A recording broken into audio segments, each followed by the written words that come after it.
رحمۃ اللہ علیہ کے مکان پر ہوتا تھا، جو تقریباً 10 سال ہوا ہے۔ اس کے بعد جب پھر مسجد کا افتتاح ہوا سن 2000 میں، اس کے بعد یہ محفل یہاں پر اسٹارٹ ہوئی۔ تقریباً یہ محفل چل رہی ہے پچھلے 33 سال سے۔ اس 12واں محفل کا انعقاد چل رہا ہے، جس میں ہر سال شہر حیدرآباد کے مشہور علماء کرام آ کر آپ کے سامنے سیرت کے کچھ گوشے بیان کرتے ہیں۔ حاضرین کرام، ہر سال یہ ہوتا ہے کہ یہاں پر 12 نئے مقررین آتے ہیں، لیکن اس بار تھوڑی سی تبدیلی اس میں یہ ہے کہ پہلے ہم سرکار دو عالم صلی اللہ علیہ وسلم کی تمام سیرت جان لیں، ولادت سے لے کے وفات تک پچھلے 4 دن میں بیان کی جائے گی آگے۔ ویسے تو یہ ٹاپک ایسی ہے کہ اگر آپ مہینہ بھر بھی اس ٹاپک کے بارے میں بات کریں گے تو یہ سرکار کی سیرت ختم ہونے والی نہیں ہے، لیکن مولانا ڈاکٹر اویس بخاری قدس سرہ العالی صاحب آپ کو ان 4 دن میں جتنے سیرت سے متعلق مشہور واقعات جس کا ہمارے لیے جاننا ضروری ہے، کیونکہ آج امت مسلمہ کے لیے سب سے زیادہ ضروری یہ ہے کہ ہم اپنے سرکار کی سیرت جانیں۔ سب کے لیے، خاص طور پہ نوجوان بچوں کے لیے اور تمام امتیوں کے لیے ضروری ہے کہ ہم سب سے پہلے سرکار کی سیرت سے واقف ہوں۔ اس کے بعد کیونکہ اللہ تعالیٰ قرآن شریف میں خود فرما رہا ہے کہ لَقَدْ كَانَ لَكُمْ فِي رَسُولِ اللَّهِ أُسْوَةٌ حَسَنَةٌ، یقیناً تمہاری زندگی میں تمہارے لیے بہترین نمونہ حضور صلی اللہ علیہ وسلم کی ذات ہے۔ اس لیے ہمارے لیے سب سے پہلے اگر ہمیں زندگی گزارنا ہے تو پہلے ہم امتوں کے لیے ضروری ہے کہ سرکار کی سیرت کو دیکھیں، کیونکہ اللہ تعالیٰ قرآن شریف میں اور ایک جگہ فرماتا ہے کہ مَن يُطِعِ الرَّسُولَ فَقَدْ أَطَاعَ اللَّهَ، مطلب اللہ تعالیٰ یہاں پر حضور صلی اللہ علیہ وسلم کی شان کس طرح بیان کر رہے ہیں کہ جس نے حضور صلی اللہ علیہ وسلم کی اطاعت کی، گویا اس نے اللہ کی اطاعت کی۔ اور اللہ تعالیٰ کیا فرما رہے ہیں؟ اطاعت سے مراد صرف یہ نہیں ہے کہ اطاعت سے مراد یہ ہے کہ 28 بار میں اللہ تعالیٰ فرما رہے ہیں کہ وَمَا آتَاكُمُ الرَّسُولُ فَخُذُوهُ وَمَا نَهَاكُمْ عَنْهُ فَانتَهُوا، اس سے مراد یہ ہے کہ حضور صلی اللہ علیہ وسلم نے جو کام آپ کو کرنے کے لیے کہا ہے وہ کریں، اور جس چیز سے آپ کو بچنا ہے وہ بچیں۔ یہ ہے ہم امتی کے لیے ضروری ہے کہ ہم اس سیرت کے متعلق اپنے پہلے جانیں، اس کے بعد عمل کریں۔ لہذا اور ایک میں آپ کو بتاؤں کہ شاعر نے بہت خوب کہا ہے کہ محبوب کی محفل کو محبوب سجاتے ہیں اور آتے ہیں وہی جن کو سرکار بلاتے ہیں۔ آپ لوگ آئے نہیں، آپ کو بھیجا گیا ہے۔ یہ ہمارے لیے خوش نصیبی ہے امتیوں کے لیے۔ جیسا کہ پھر میں آپ کے موضوع کی طرف آؤں گا کہ 4 دن جو ہوگا یہاں سے اتوار، پیر، منگل اور چہارشنبہ، اس میں آپ کو حضرت مولانا اویس بخاری صاحب قدس سرہ العالی آپ کو حضور صلی اللہ علیہ وسلم کی پہلے سیرت بیان کریں گے، تمام جو مختلف اقوال ہیں، جو تمام سیرت ہے حضور صلی اللہ علیہ وسلم بیان کریں گے۔ اس کے بعد 5ویں دن سے جس طرح سے ہمیں زندگی گزارنا ہے، آج کل کے جو ٹاپکس ہے اس سے ریلیٹڈ حضور صلی اللہ علیہ وسلم نے کس طرح عمل کیا تھا، اس طریقے سے آپ کو بیانات ہوں گے انشاءاللہ۔ یہاں سے 11 دن آپ بھی آئیں اور آپ کے ساتھ اپنے دوستوں کو بھی لائیں، تاکہ آپ کو اور آپ کو بھی آپ کے دوستوں کو معلوم ہو کہ سیرت کیا ہے۔ آئیے میں آپ کو بلا تاخیر سب سے پہلے محفل کی کارروائی کا آغاز کرتے ہوئے سیرت کلام پاک کی دعوت دیتا ہوں قاری سید بلال کو کہ وہ آئے اور سیرت کلام پاک سنانا چاہتے ہیں۔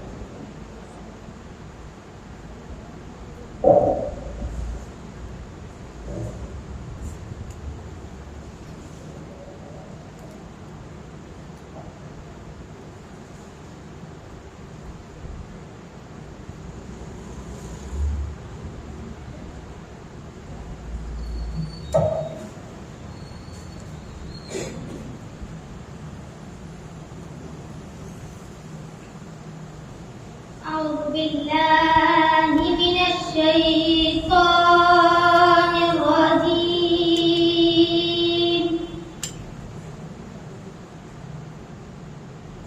بسم الله الرحمن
وقضي بينهم بالحق وقيل الحمد لله رب العالمين.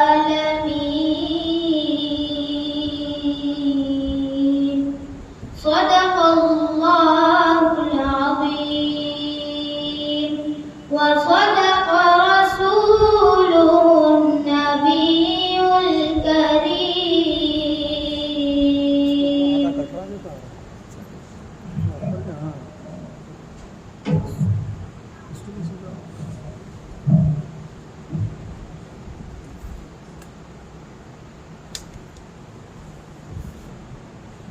ماشاءاللہ یہ تھے سید بلال، خالی سید بلال، جو ابھی آپ کے سامنے سیرت کلام پاک کی تلاوت فرما رہے تھے.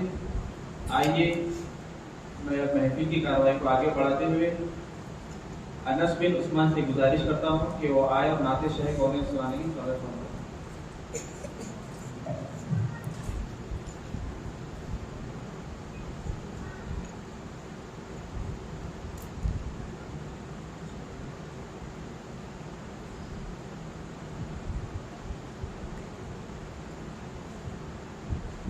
السلام عليكم ورحمة الله وبركاته. إن الله وملائكته يصلون على النبي يا أيها الذين آمنوا صلوا عليه وسلموا تسليما.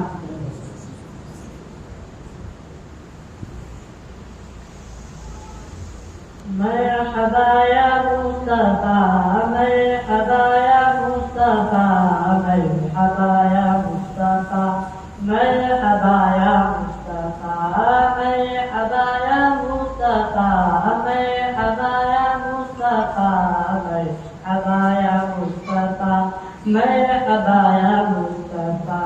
نصیب چمکے ہے پرچیوں کے نصیب چمکے ہے پرچیوں کے عرش کے چاند آ رہے ہیں. مرحبا یا مصطفیٰ مرحبا یا مصطفیٰ مرحبا یا مصطفیٰ مرحبا یا مصطفیٰ مرحبا یا مصطفیٰ مرحبا یا مصطفیٰ مرحبا یا مصطفیٰ مرحبا یا مصطفیٰ. جھلک سے جن کی پلک ہے روشن پر جھلک سے جن کی پلک ہے روشن وہ شمس تشریف لا رہے ہیں.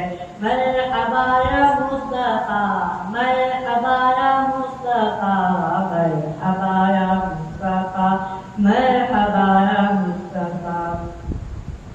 مثال تیری چہل پہل کی ہزاروں عیدیں ربیع الاول ہزاروں عیدیں ربیع الاول سوائے ابلیس کے جہاں میں سوائے ابلیس کے جہاں میں سبھی تو خوشیاں منا رہے ہیں. مرحبا یا مصطفیٰ مرحبا یا مصطفیٰ مرحبا یا مصطفیٰ مرحبا یا مصطفیٰ. شب ملادت میں سب مسلمان کیوں کرے جا نماز قربان کیوں کرے جا نماز قربان. ابو لہب جیسے سب کافر ابو لہب جیسے سب کافر خوشی میں سب فیض پا رہے ہیں. مرحبا یا مصطفیٰ مرحبا یا مصطفیٰ مرحبا یا مصطفیٰ مرحبا یا مصطفیٰ. زمانے بھر میں یہ فائدہ ہے کہ جس کا کھانا اسی کا دانا کہ جس کا کھانا انہی کا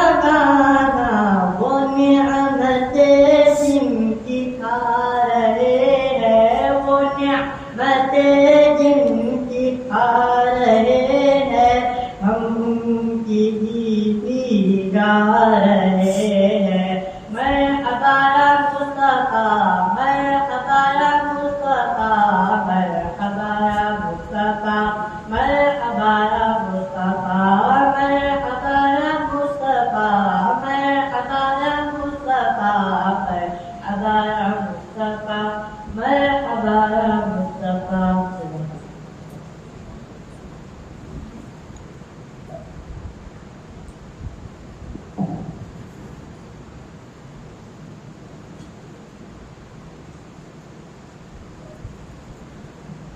ماشاءاللہ یہ تھے حاجی انس بن عثمان حاجی کا. میں آپ کو ایک بات بتا کروں کہ ابھی آپ نے جو سید بلال اور انس بن عثمان سے جو نعت شریف اور سیرت کلام پاک سنا ہے اس سے متعلق ہے ہماری مسجد میں مسجد فیض اللہ حسینی میں AFRIC کی جانب سے مسجد حاضہ میں مدرسہ چلتا ہے عصر سے مغرب تک جس میں بچوں کے لیے دینی تعلیم بھی دی جاتی ہے. پھر مغرب سے عشاء تک مسجد حاضہ میں عصری تعلیم یعنی بچوں کے لیے اسکول کا پڑھا جاتا ہے انگلش میں اور ساتھ ہی ساتھ مسجد حاضہ میں بچوں کے لیے نعت شریف کی پریکٹس اور سیرت کلام پاک کی پریکٹس بھی ہوتی ہے. اور آپ کو اور ایک بات بتا چلوں کہ اب یہاں سے 12 کی مسجد حاضہ میں مدرسے ابو رجا کوچنگ سینٹر کے بچے روزانہ سیرت کلام پاک بھی سنائیں گے اور نعت شریف بھی سنائیں گے. آئیے حضرات میں اور ایک ثناخوان رسول کو دعوت دیتا ہوں. میری مراد محمد خلیل الرحمان صاحب سے گزارش ہے کہ وہ آئے اور نعت شریف پڑھنے سے حوالہ کر کے چند نشر.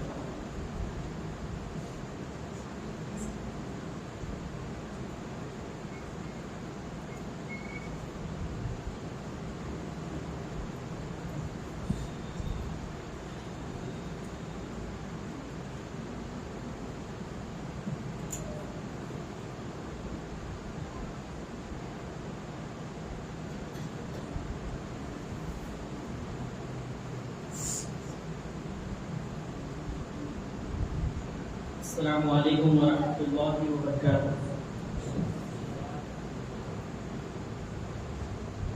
یہ درود پاک کا نذرانہ پیش کریں. صلی اللہ علیک یا رسول اللہ وسلم علیک یا حبیب اللہ. پڑھیے صلی اللہ علیک یا رسول اللہ وسلم علیک یا حبیب اللہ. دکھوں نے تم کو گھیرا ہو تو درود پڑھو اور حاضری کی تمنا ہو تو درود پڑھو. صلی اللہ علیک یا رسول اللہ وسلم علیک یا حبیب اللہ.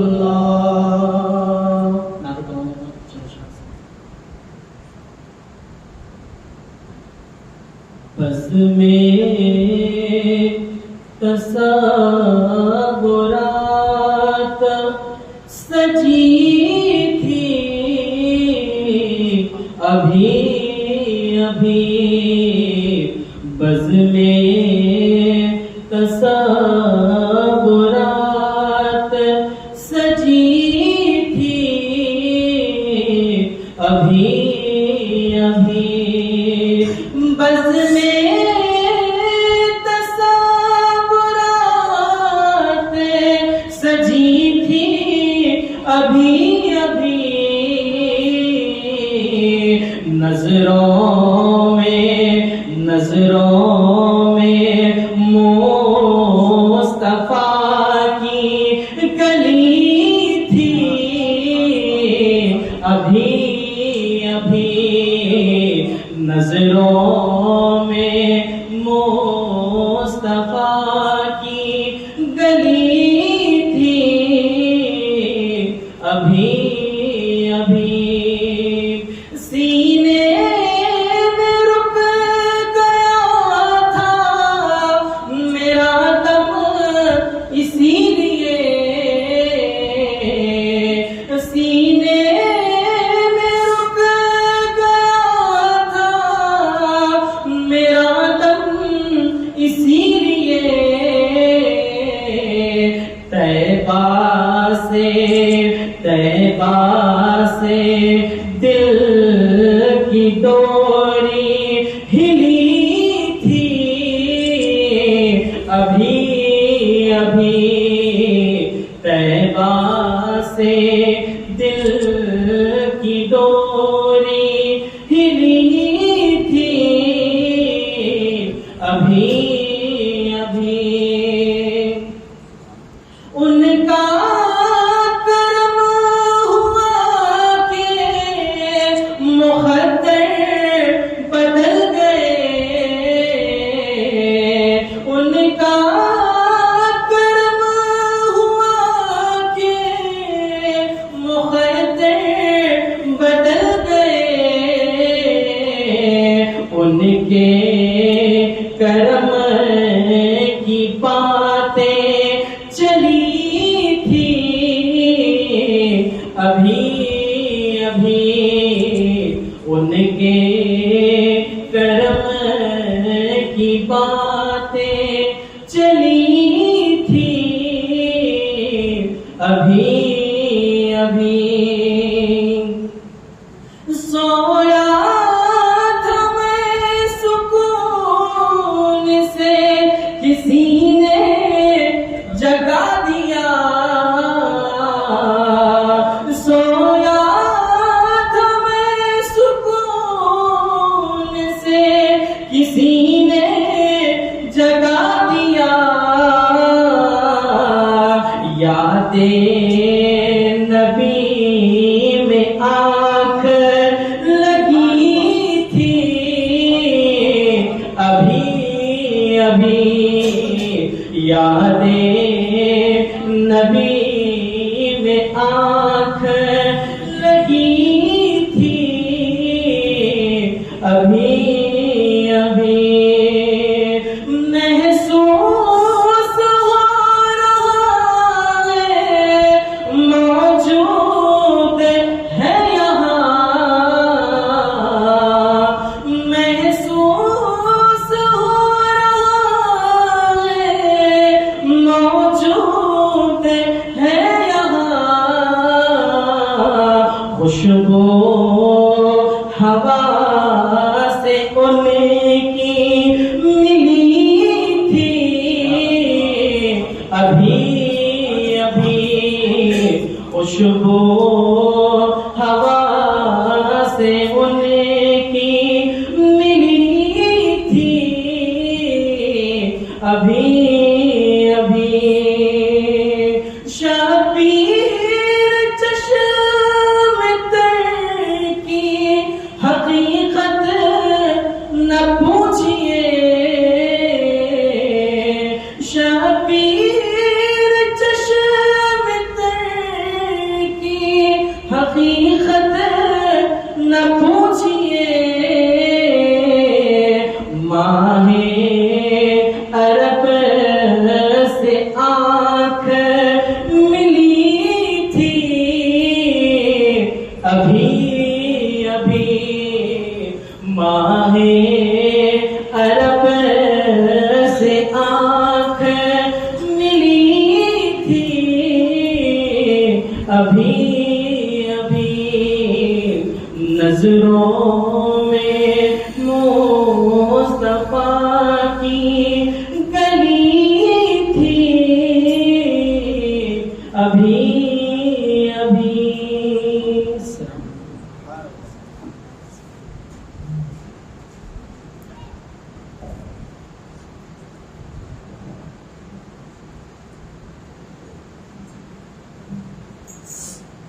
ماشاءاللہ ناظرین اکرام، یہ تھے محمد خلیل الرحمان صاحب جو ابھی بہت ہی اچھے انداز میں نعت شاہ کونین سنا رہے تھے. آئیے حضرات بلا تاخیر محفل کی کارروائی کو آگے بڑھاتے ہوئے ہمارے مسجد اعلیٰ کے امام مولانا حافظ محمد عبد القادری صاحب سے گزارش کرتا ہوں کہ وہ آئے اور خطبہ استقبالیہ فرمائیں۔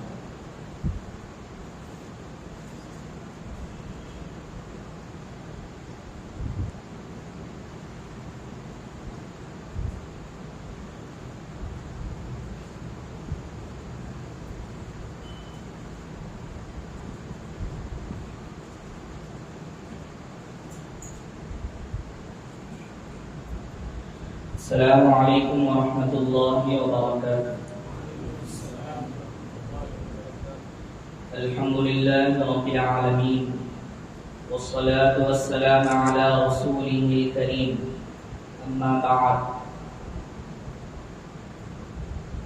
حضرت مولانا سید شاہ خلیل اللہ تشریف بخاری صاحب مدد فیوزہ، جانشین حضرت ابو رجا رحمۃ اللہ علیہ، عزیز بزرگوں اور دوستوں، اللہ تعالیٰ کا بے پناہ فضل و کرم ہے، اس نے ہمیں ربیع الاول کی بہار عطا فرمائی۔ ابو الفدا اسلامک ریسرچ سینٹر پچھلے 25 سال سے ربیع الاول کے مہینے میں 12 روزہ میلاد شریف کی محفلیں منعقد کرتے چلا رہا ہے۔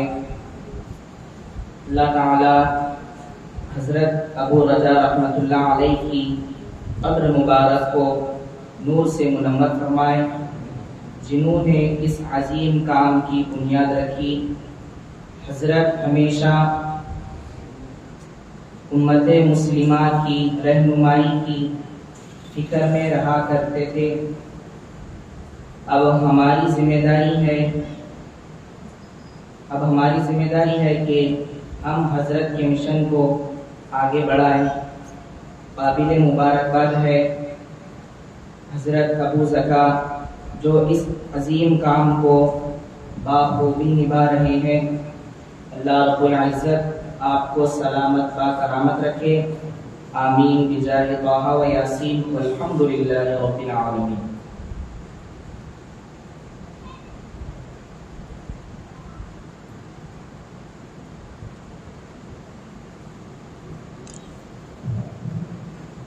ماشاءاللہ حاضرین کرام، یہ تھے مسجد اعلیٰ کے امام مولانا عبد القادر صاحب۔ حضرت کرام، ابھی بات ہوئی تھی کہ مولانا حضرت ابو رضا علیہ رحمۃ اللہ علیہ کی کہ جو اس محفل کے بانی ہیں 12 روزہ محفل کی، ان کا ایک قول کہہ کر میں حضرت کو دعوت دوں گا۔ حضرت ابو رضا علیہ فرماتے ہیں کہ بابا، ایک کام ایسا ہے جو اللہ تعالیٰ خود بھی کرتا اور خود فرشتے بھی کرتے ہیں، اور اللہ تعالیٰ حکم بھی دیتا کہ بندوں کو کرو، تو یہ دلیل کام ہے۔ تو یہ اللہ تعالیٰ حضرت ابو رضا فرماتے ہیں کہ یہ قرآن شریف میں ہے۔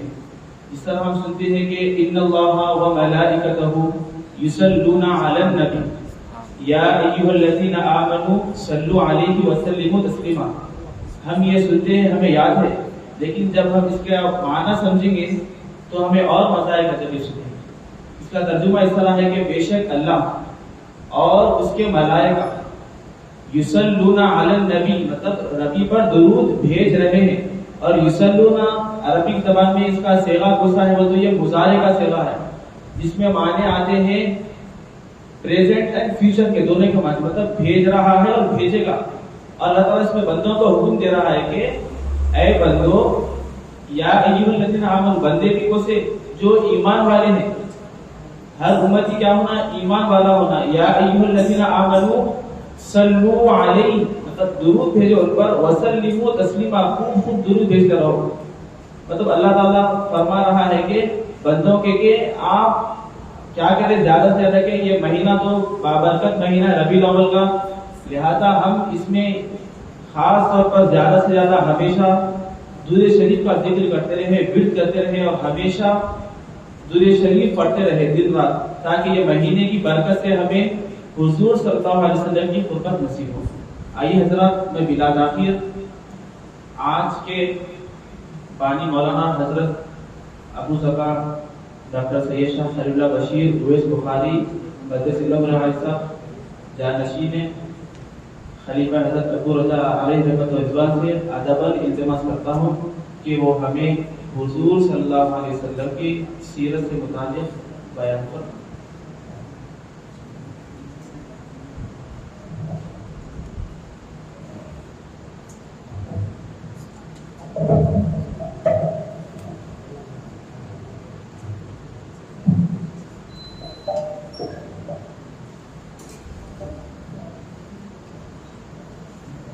ربنا تقبل منا الفاتحة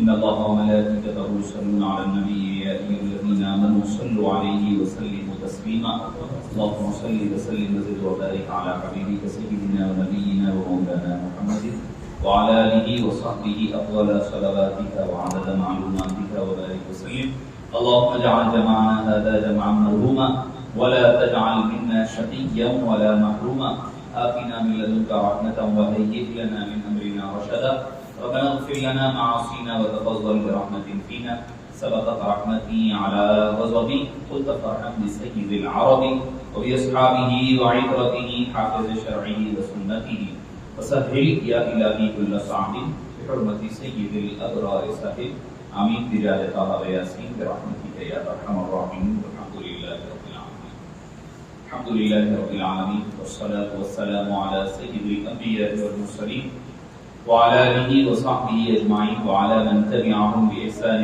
أجمعين إلى يوم الدين أما بعد فأعوذ بالله من الشيطان الرجيم بسم الله الرحمن الرحيم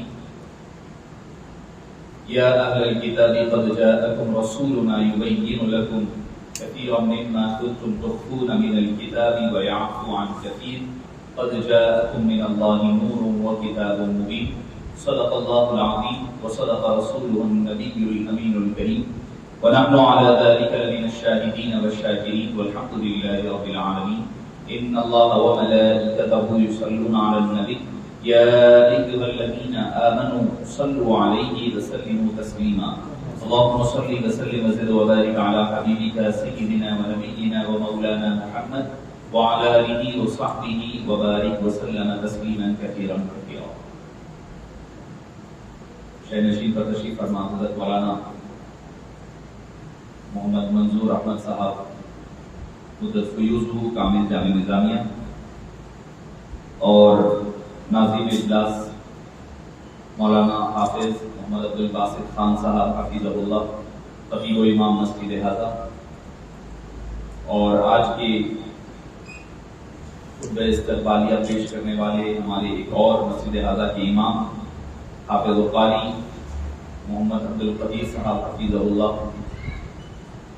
میں ان تمام حضرات اور جمیع ہمارے بزرگان ملت اور جمیع ساتھیوں کا اور ساتھ ہی ساتھ خواتین اور بچوں کا شکر گزار ممنون اور مشکور ہوں کہ ان حضرات نے ان 12 روزہ محافل کے آج پہلی نشست اور پہلی کڑی میں تشریف لا کر حبیب پاک صلی اللہ علیہ وسلم سے اپنی والہانہ محبت اور عقیدت کا بھرپور آپ نے اظہار فرمایا ہے۔ معزز سامعین کرام، میں میرے جانب بیٹھے ہوئے دونوں حفاظ کرام اور ائمہ کرام کو مبارکباد دوں گا کہ ان حضرات نے ایک نے نظامت کو کے فرائض کو بحسن خوبی اور دوسرے نے خطبہ استقبالیہ کی جو ذمہ داری تھی بحسن خوبی انجام دی ہے۔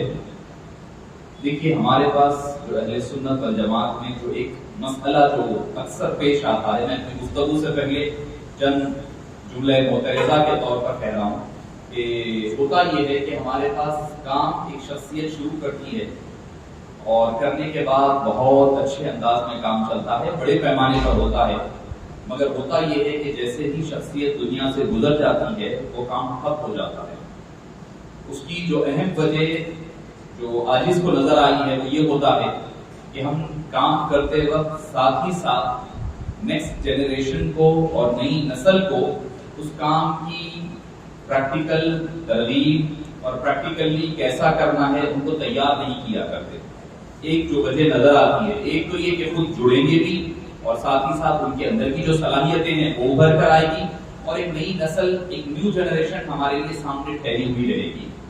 یہ بہت ضروری ہے ہمارے اہل سنت و جماعت کے پلیٹ فارم سے کہ جب ہم کوئی کام کر رہے ہیں تو نئی نسل کو، جیسے کہ آپ نے دیکھا ہے کہ خیرت نے سید بلال نے بہت اچھے انداز میں انہوں نے سورہ کی آخری حالانکہ 2-3 آیتیں پڑھی ہے، مگر ماشاءاللہ وہ عنوان بھی آیتیں بھی ویسے ہی ہے اور انداز بھی بہت خوبصورت رہا.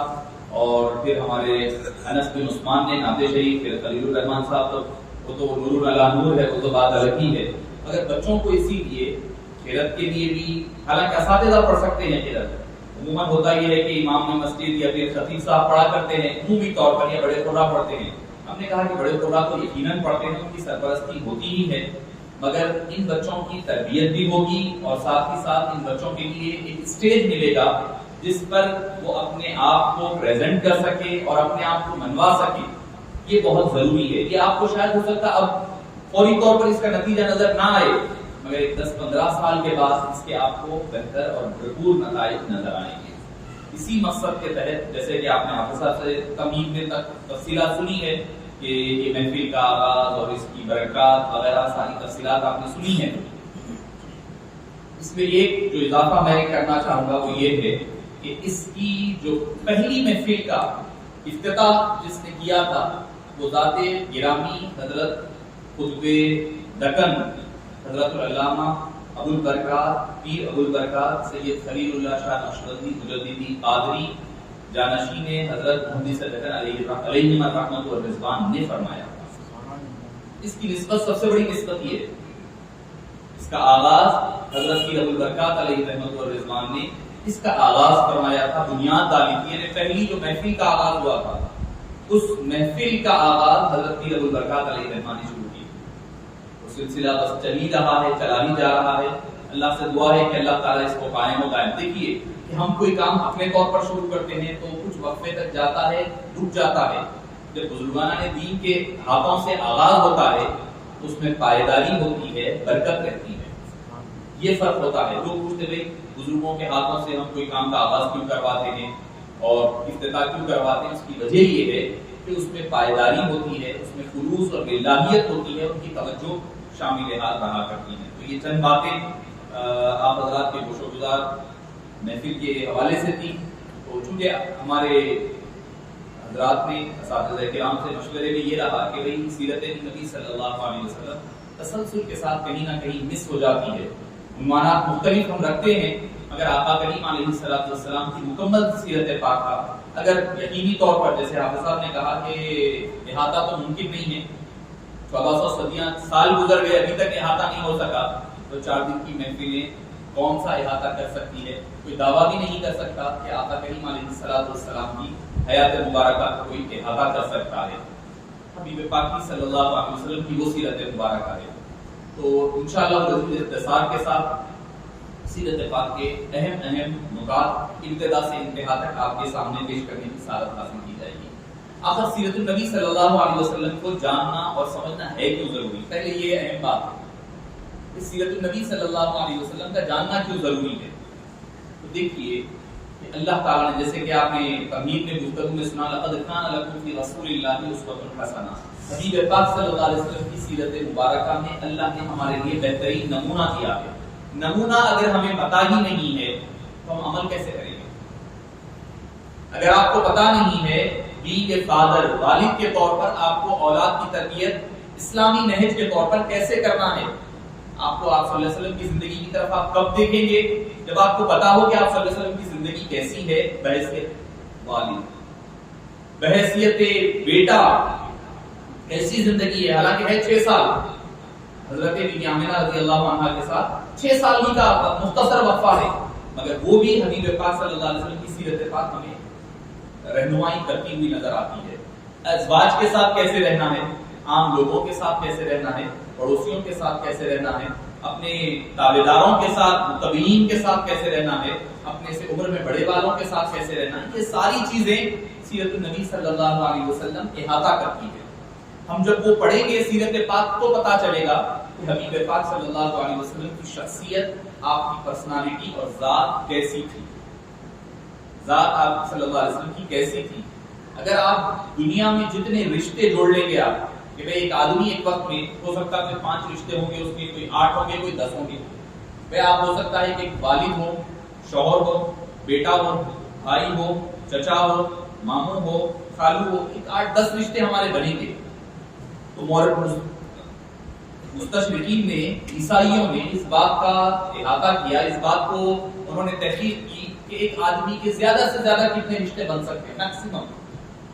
میکسیمم ضروری نہیں ہے نا کہ ہر ایک کا ہر ایک رشتہ جڑے، ہر ایک کا ایک رشتہ ہونا ضروری نہیں ہے. کسی کو بھائی نہیں رہے گا، بہن اکلوتا ایک ہے تو نہ اس کو بھائی ہے نہ بہن ہے، وہ تنہا ہے، اس کا وہ رشتہ مس ہو گیا تو وہ نہیں بن سکتا. تو میکسیمم ایک آدمی کے جتنے رشتے بن سکتے ہیں انہوں نے کیلکولیٹ کر کے 77 یا 78 بنائے ہیں. 77 یا 78 رشتے ایک آدمی کے میکسیمم ہو سکتے ہیں، منیمم کی بات نہیں ہو رہی ہے، میکسیمم ہو سکتا ہے. انہوں نے کہا کہ اس کے بعد ہم نے حبیب پاک صلی اللہ علیہ وسلم کی سیرت پاک کو تلاش کیا، دیکھا آپ کو جتنے رشتے جڑ سکتے تھے اور آپ صلی اللہ علیہ وسلم کے جڑے ہیں، ہر رشتے میں حبیب پاک صلی اللہ علیہ وسلم کی ذات پرفیکٹ نظر آتی ہے. آپ صلی اللہ علیہ وسلم کی سیرت پاک کا یہ سب سے بڑا معجزہ ہے. جس کردار میں اٹھا کر کے دیکھیں، حالانکہ ہے وہ کرسچن، مائیکل ہارٹ جو ہے وہ خود کرسچن ہے، عیسائی تھا، اسلام بھی نہیں لایا. جب اس سے پوچھا تو نے حضرت عیسیٰ کو کیوں نہیں دیا پہلا نمبر؟ حضرت عیسیٰ کا 3rd نمبر پر رکھا اس نے. پہلا حبیب پاک کو دیا، دوسرا نیوٹن کو دیا، تیسرا اس نے حضرت عیسیٰ علیہ السلام کو دیا. تو اس نے کہا یقیناً میں عیسائی ہوں، حضرت عیسیٰ علیہ السلام کا ماننے والا ہوں، مگر میں نے حضرت سیدنا عیسیٰ علیہ السلام کی زندگی دیکھا تو زندگی کے کچھ گوشے خالی نظر آئے. کیوں؟ حضرت عیسیٰ نے نکاح ہی نہیں کیا، شادی نہیں کیا. جب آپ کا نکاح نہیں ہوا تو آپ کی بحیثیت شوہر، بحیثیت والد، بحیثیت دادا، نانا، یہ پوری لائف آپ حضرت عیسیٰ علیہ السلام کی خالی ہے. آپ کی وہ زندگی کا وہ حصہ خالی ہے. تو کہا کہ میں نے آپ صلی اللہ علیہ وسلم کی ساری زندگی کو ٹٹولا، جا کر کے اس نتیجے پر پہنچا جس اینگل سے حبیب پاک کی زندگی دیکھنا چاہوں میں وہ مجھے پرفیکٹ نظر آتی ہے. اسی لیے میں نے حبیب کردگار صلی اللہ علیہ وسلم کو سب سے پہلے نمبر پر رکھنے پر مجبور ہو گیا. تو معزز سامعین اکرام، سیرت حبیب پاک صلی اللہ علیہ وسلم کا جاننا ضروری ہے. اچھا، اس کے ساتھ ہی ساتھ ایک اور چیز آتی ہے، آپ صلی اللہ علیہ وسلم کیسے ازواج کے ساتھ رہتے تھے، بچوں کے ساتھ رہتے تھے، بیوی کے ساتھ، یہ تو ٹھیک ہے، ہمیں نظر آتا ہے گھر کے کام کرتے تھے، گھر میں آپ آٹا گوندھ کر کے حضرت بی بی عائشہ کو دیا کرتے، گھر اپنی نالین مبارک خود سیا کرتے. یقیناً یہ ساری زندگی کے ایک پہلو ہے. ہوتا یہ ہے کہ آدمی جب اس پہلو کو دیکھتا ہے تو کہیں نہ کہیں آدمی کے ذہن و گمان میں یہ اندیشہ پیدا ہونے لگ جاتا ہے کہ یہ کام تو میں بھی کرتا ہوں، کر سکتا ہوں. ہوتا ہے، آپ بھی تو کر سکتے ہیں. گھر میں بیوی کی مدد نہیں کرتے اور بات ہے، کر تو سکتے ہیں. نہیں کرتے ہیں یہ الگ مسئلہ ہے، مگر کر تو سکتے ہیں. اپنے گھر کا کام کاج، کپڑے سینا سی سکتے ہیں. کئی مرد حضرات ٹیلر ہے، سیتے ہیں. پکوان، کئی حضرات شیف ہے، بڑے بڑے دنیا کے بڑے شیف جو ہے مرد حضرات ہی ہیں. بڑے بڑے کھانے جو ہوٹلز میں وغیرہ میں پکتے ہیں مرد حضرات ہی پکاتے ہیں. پکوان بھی مرد کرتا ہے. تو بولے کہ ہم بھی تو یہ کر سکتے ہیں. تو اس وقت حبیب پاک صلی اللہ علیہ وسلم کی وہ نبوت، نبی والی زندگی کو بھی دیکھنا پڑے گا. جو ایک اشارہ فرماتے تو چاند 2 ٹکڑے ہو جاتا، ڈوبا ہوا سورج پلٹ کر واپس آ جاتا، بند مٹی میں محفوظ کنکریاں کلمہ پڑھنے لگ جاتی، پہاڑ اور شجر حجر حبیب پاک کو صلاۃ و سلام پیش کرنے لگ جاتے، جھاڑ آتے حبیب پاک کے آگے سر بسجود جھک جایا کرتے. معزز سامعین کرام، حبیب پاک جس طرف نظر اٹھاتے اس طرف تبدیلیاں نظر آنے لگتی. انگلی سے بچپنے میں حضرت جابر رضی اللہ عنہ فرماتے ہیں، بچپنے میں کیا دیکھتا ہوں کہ چاند ادھر ہو رہا ہے، کبھی ادھر ہو رہا ہے. میں جب غور کیا تو پتا چلا حبیب پاک اپنی مہد مبارک میں لیٹے ہوئے ہیں. انگلی سے جس طرف اشارہ ہوتا چاند ادھر ہٹ جایا کرتا. کھلونے بنے چاند سورج نبی کے اشاروں سے سوئے سما کھیلتے تھے. جو لڑکے باہم جا بجا کھیلتے تھے، نہ ان میں کبھی مصطفیٰ کھیلتے تھے. کبھی لات ماری کہیں توڑ ڈالا، بتوں میں رسول خدا کھیلتے تھے کہ وحدت کی گیند اور وحدت کا بلہ وہ میدان منہ میں صدا کھیلتے تھے. تو معزز سامعین کرام، حبیب پاک صلی اللہ علیہ وسلم کی جب یہ زندگی کا پہلو دیکھیں گے تو ہماری طرح یا ہمارے جیسے نہیں کہیں گے، کیونکہ یہ ہم نہیں کر سکتے. تو مطلب یہ کہ آپ کی زندگی کا جو پہلو ہے سارے کا سارا مکمل ہے، کامل ہے، اکمل ہے، کوئی اس کا مقابلہ اور موازنہ نہیں کر سکتا. تو معزز سامعین اکرام، حبیب پاک کی دونوں زندگی کے پہلو کا سامنے ہونا ضروری ہے. آپ صلی اللہ علیہ وسلم کی جو بشری زندگی ہے وہ بھی ہونا، اس کا بھی انکار نہیں کر سکتے آپ، قرآن سے ثابت ہے. مگر خیر البشر کہ بشر ضرور ہے مگر سید البشر ہے، خیر البشر ہے. ان کی طرح بشر بھی اللہ نے کسی کو نہیں بنایا، ویسی بشریت اللہ نے حبیب پاک صلی اللہ علیہ وسلم کو عطا فرمائی. جب اس کے مقابل میں دیکھیں گے نبی تو سارے انبیاء وکلہم من رسول اللہ ملتمس غرفا من البحر او رشفا من الدیم، سارے کے سارے رسول کشکول لیے ہوئے حبیب پاک جو بحر بے کرام ہیں آپ کے آگے دست بدراز ہے کہ حبیب پاک آپ کے فیض کرم سے ہمیں بھی کچھ عطا فرما دیجیے. انبیاء کا معاملہ، نبی ہو تو پھر ایسے نبی. جب بشریت کی بات آئی تو خیر البشر اور افضل البشر بنا کر کے اللہ تعالیٰ نے حبیب پاک کو روانہ فرمایا. معزز سامعین کرام، آیت کی گفتگو کے لیے میں نے جس آیت کریمہ کی تلاوت کا شرف حاصل کیا، اللہ عز و جل فرماتا ہے یا اہل الکتاب، اے اہل کتاب، اے کتاب والو. اے کتاب والے مطلب پڑھے لکھے لوگ. بھئی کتاب کس کے پاس ہوتی ہے؟ تو پڑھا لکھا آدمی ہوتا ہے نا. کتاب والے فرمانا اللہ پڑھے لکھے لوگوں. تو اب پتہ چلا اس آیت کا آغاز اہل کتاب سے ہو رہا ہے، مگر ہم لوگ پریشان ہیں یہ آیت کریمہ کو لے کر. ہمارے پاس جھگڑے لڑائیاں ہوتی ہیں، حالانکہ مخاطبت اللہ تعالیٰ بنی اسرائیل سے اور یہود و نصارہ سے فرما رہا ہے یا اہل الکتاب، اے پڑھے لکھے لوگوں. یعنی مطلب یہ ہے کہ آدمی کا پڑھا لکھا ہو جانا اس بات کی دلیل نہیں ہے کہ وہ گمراہ نہیں ہو سکتا. پڑھا لکھا، تنہا پڑھا لکھا، جب تک کہ کوئی اللہ والے کا دامن ادب اور محبت ساتھ نہ مل جائے وہ علم فائدہ نہیں دیتا. اسی لیے علم میں نافع کی دعا کرنے کا حکم دیا گیا. ہر وقت آدمی نفع بخش علم کے لیے دعا کرے. شیطان سب سے بڑی مثال شیطان ہے. علم والا ہے، اتنا بڑا علم والا ہے، صرف ایک ادنا سی بے ادبی اس کو دربار سے دور کر دیا، قیامت تک کے لیے اس کو دھتکارا ہوا بنا دیا. اللہ تعالیٰ فرما رہے یا اہل الکتاب، اے اہل کتاب، قد جاءکم رسولنا، تمہارے پاس ہمارا رسول آ چکا ہے. ہر نبی کے بارے میں، یعنی آیا مطلب پیدا ہوں گے تو آئیں گے نا، پیدائش ہوگی تو تشریف لائیں گے. قد جاءکم رسولنا، ہمارے رسول تمہارے پاس آئے. تو مطلب کیا؟ 12 ربیع المنور کو حبیب پاک اس دنیا میں تولد ہوئے، تخلیق ہوئی، تب جا کر کے بعثت ہوئی، تب جا کر کے حبیب پاک صلی اللہ علیہ وسلم بحیثیت رسول بنو اسرائیل کے پاس تشریف لے جا رہے ہیں. قد جاءکم رسولنا، رسول ہمارے ہیں کیا کرتے ہیں؟ یبین لکم کثیرا مما کنتم تخفون من الکتاب، وہ کھول کھول کر بیان کرتے ہیں جو کچھ تم اپنی کتابوں میں چھپاتے ہو. رسول اکرم صلی اللہ علیہ وسلم کی شان اللہ بیان فرما رہا ہے. اللہ کے کیسے رسول ہیں؟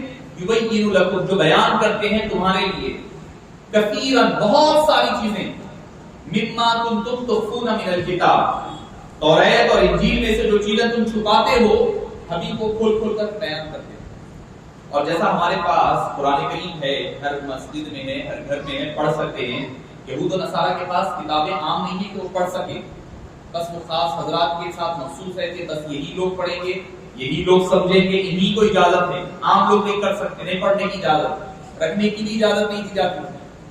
وہ اپنے جو صندوقچے میں، جو اپنی کلیساؤں میں، جو اپنے چرچ میں چھپا کر کے رکھی ہوئی کتاب ہے، وہ کتاب کو حبیب پاک مدینہ پاک میں بیٹھ کر اپنی مسجد نبوی میں کھول کھول کر بیان کرتے ہیں.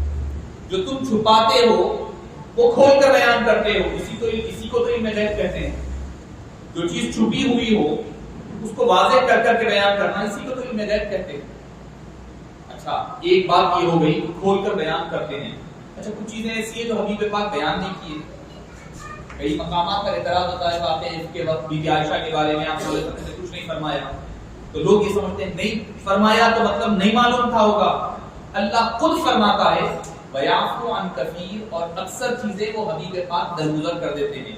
اسی لیے کہ راز راز ہی رہنے دیا جائے، پردہ داری پردے داری ہی میں رکھا جائے، اسی لیے کھول کر بیان نہیں کرتے. کچھ چیزیں کھول کر بیان کرتے ہیں، اور جو چیزیں کھول کر بیان نہ کریں تو مطلب یہ مت سمجھنا کہ حبیب پاک کو علم نہیں ہے، علم رکھتے ہیں مگر اکثر چیزوں کو درگزر فرما دیتے ہیں. اس کے بعد فرماتا ہے قد جاءکم من اللہ نور و کتاب مبین، تحقیق کہ تمہارے پاس اللہ کی جانب سے نور آیا ہے اور روشن کتاب آئی ہے. نور اور روشن کتاب اللہ تعالیٰ نے حبیب پاک صلی اللہ علیہ وسلم کے، اللہ نے حبیب کو نور بنایا اور روشن کتاب کے ساتھ دے کر کے روانہ فرمایا. حضرت ابو الفدا علیہ رحمۃ اللہ رضوان نے اس آیت کریمہ کے بارے میں فرمایا تھا کہ نور کے بعد جو واو آیا ہے، یعنی علم حضرات کے لیے واو جو آیا ہے وہ واو معیت ہے. واو کبھی جو ہے قسم کے لیے آتا، کبھی عطف کے لیے آتا، کبھی معیت کے لیے آتا، تو آپ فرماتے واو معیت ہے. نور مع کتاب مبین، یعنی حبیب پاک نور کی شکل میں آئے ہیں اور آپ کے ساتھ کتاب مبین کی ہے. تو مطلب نور سے مراد حبیب پاک ہے اور کتاب مبین سے مراد قرآن کریم ہے. بعد میں فرمایا قرآن کتاب مبین سے مراد بھی حبیب پاک صلی اللہ علیہ وسلم ہی کی ذات پاک ہے. صوفیہ کرام فرماتے ہیں اس سے بھی مراد، کیونکہ بخاری کی حدیث میں ہے کہ آپ صلی اللہ علیہ وسلم مرضی الوفات میں جب تشریف لائے تو صحابہ کرام فرماتے ہیں کہ ان وجهه ورقۃ المصحف، آپ کا چہرہ مبارک اس قدر روشن تھا ایسے لگتا تھا جیسے کہ قرآن کریم کا ایک صفحہ کھلا ہوا ہے. ایک چہرے کا ذکر فرما رہے ہیں، قرآن کریم کا صفحہ نظر آ رہا ہے. تو معزز سامعین کرام، اللہ تعالیٰ نے حبیب پاک کو نور بنا کر کے بھیجا. اور یہ آیت کا آغاز اللہ تعالیٰ، اچھا اس کے بارے میں تفسیر جلالین اٹھا لیا، اس سے مراد فرماتے ہیں حبیب پاک کی ذات مبارکہ. حضور البحر الوسیط اٹھا لیں، تفسیر البحر الوسیط، اس سے مراد فرماتے ہیں نور سے مراد حبیب پاک کی ذات مبارکہ ہے. معزز سامعین کرام، حبیب پاک کی تخلیق اللہ نے سب سے پہلے نور کی شکل میں فرمائی. اسی نور سے اللہ تعالیٰ نے سارے کائناتوں، ساری کائنات اور سب سارے انسان کو، جن کو، بشر کو، ہر ایک کو پیدا فرمایا. میلاد نامے میں سیدی محدث دکن حضرت سیدی عبداللہ صاحب علیہ رحمہ فرماتے ہیں اس کی مراد مثال کیسی ہے، ایک دانے کی سی ہے. دانا سب سے پہلے پیدا ہوتا ہے اور زمین میں بویا جاتا ہے.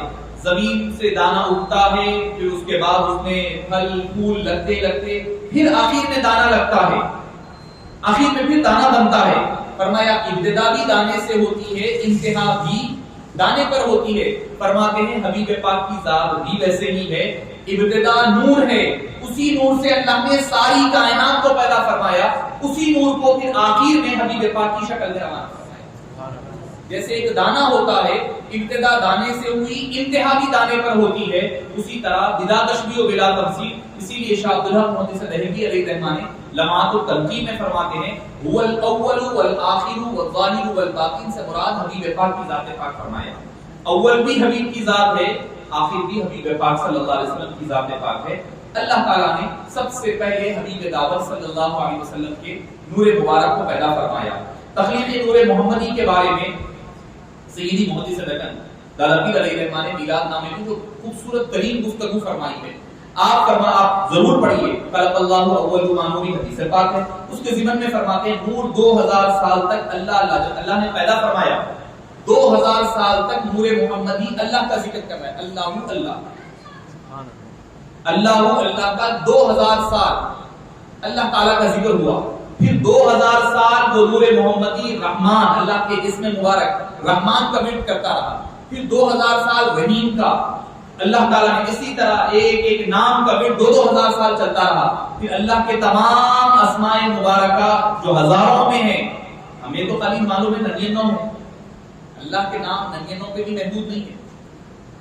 اللہ تعالیٰ کے نام جو ہے صفات صرف 99 نہیں ہے. 99 میں تو پھر وہ محدود ہو جائے گا. اللہ کی ذات محدود نہیں ہے، بلا محدود لا محدود ذات اللہ کی ہے. تو صرف 99 کیوں ذکر ہوئے قرآن و حدیث میں؟ اسی لیے کہ ہماری سمجھ اور فہم صرف 99 ہی سمجھ سکتی تھی، اسی لیے اللہ نے 99 دیا ہے. اس کے آگے نہیں سمجھ سکتے تھے تو اللہ نے وہ دیا ہی نہیں. تو اللہ کے جو نام ہزاروں ہیں، ہزاروں سال تک ہر نام کو 2000 سال وہ اللہ کے نام کا ورد ہوتا رہا. پھر جب لفظ اسم مبارک قہار پر جب پہنچا تو نور محمدی صلی اللہ علیہ وسلم کو ہیبت کے مارے پسینہ ہو گیا. اور ان قطرات جو قطرات نور محمدی سے گرے، اللہ نے ان پسینے کے قطروں سے انبیاء کرام کی روحوں کو پیدا فرمایا۔ انبیاء کرام کی روحیں حبیب پاک صلی اللہ علیہ وسلم کے نور پاک کے قطروں سے اللہ نے پیدا فرمایا۔ پھر فرماتے ہیں کہ جب نام عدل پر پہنچے تو پسینہ آیا تو اس کے قطروں سے مسلمانوں کی روحوں کو پیدا فرمایا۔ ہماری روحیں بھی حبیب پاک صلی اللہ علیہ وسلم کے نور مبارک کے قطرے کا ذرہ ہے، جو ہماری روحیں اللہ تعالیٰ نے پیدا فرمائی۔ تو ہماری اصل نور مصطفیٰ ہے۔ اگر ہم حضور اکرم صلی اللہ علیہ وسلم کے خلاف جائیں گے یا آپ کی تعلیمات کے خلاف، تو نقصان ہمارا ہے، حبیب پاک صلی اللہ علیہ وسلم کا کوئی نقصان نہیں ہے۔ معزز سامعین کرام، پھر اللہ نے جیسے خود بھی فرمایا کنت کنزا مخفیا، میں چھپا ہوا خزانہ تھا، فاردت ان اعرف بھی ہے عرف بھی ہے، میں نے چاہا کہ پہچانا جاؤں، فخلقت الخلق، تو میں نے پھر تخلیق فرمائی، خلق مخلوق خدا کو، مخلوق کو پیدا فرمایا، یعنی حبیب پاک صلی اللہ علیہ وسلم کو پیدا فرمایا۔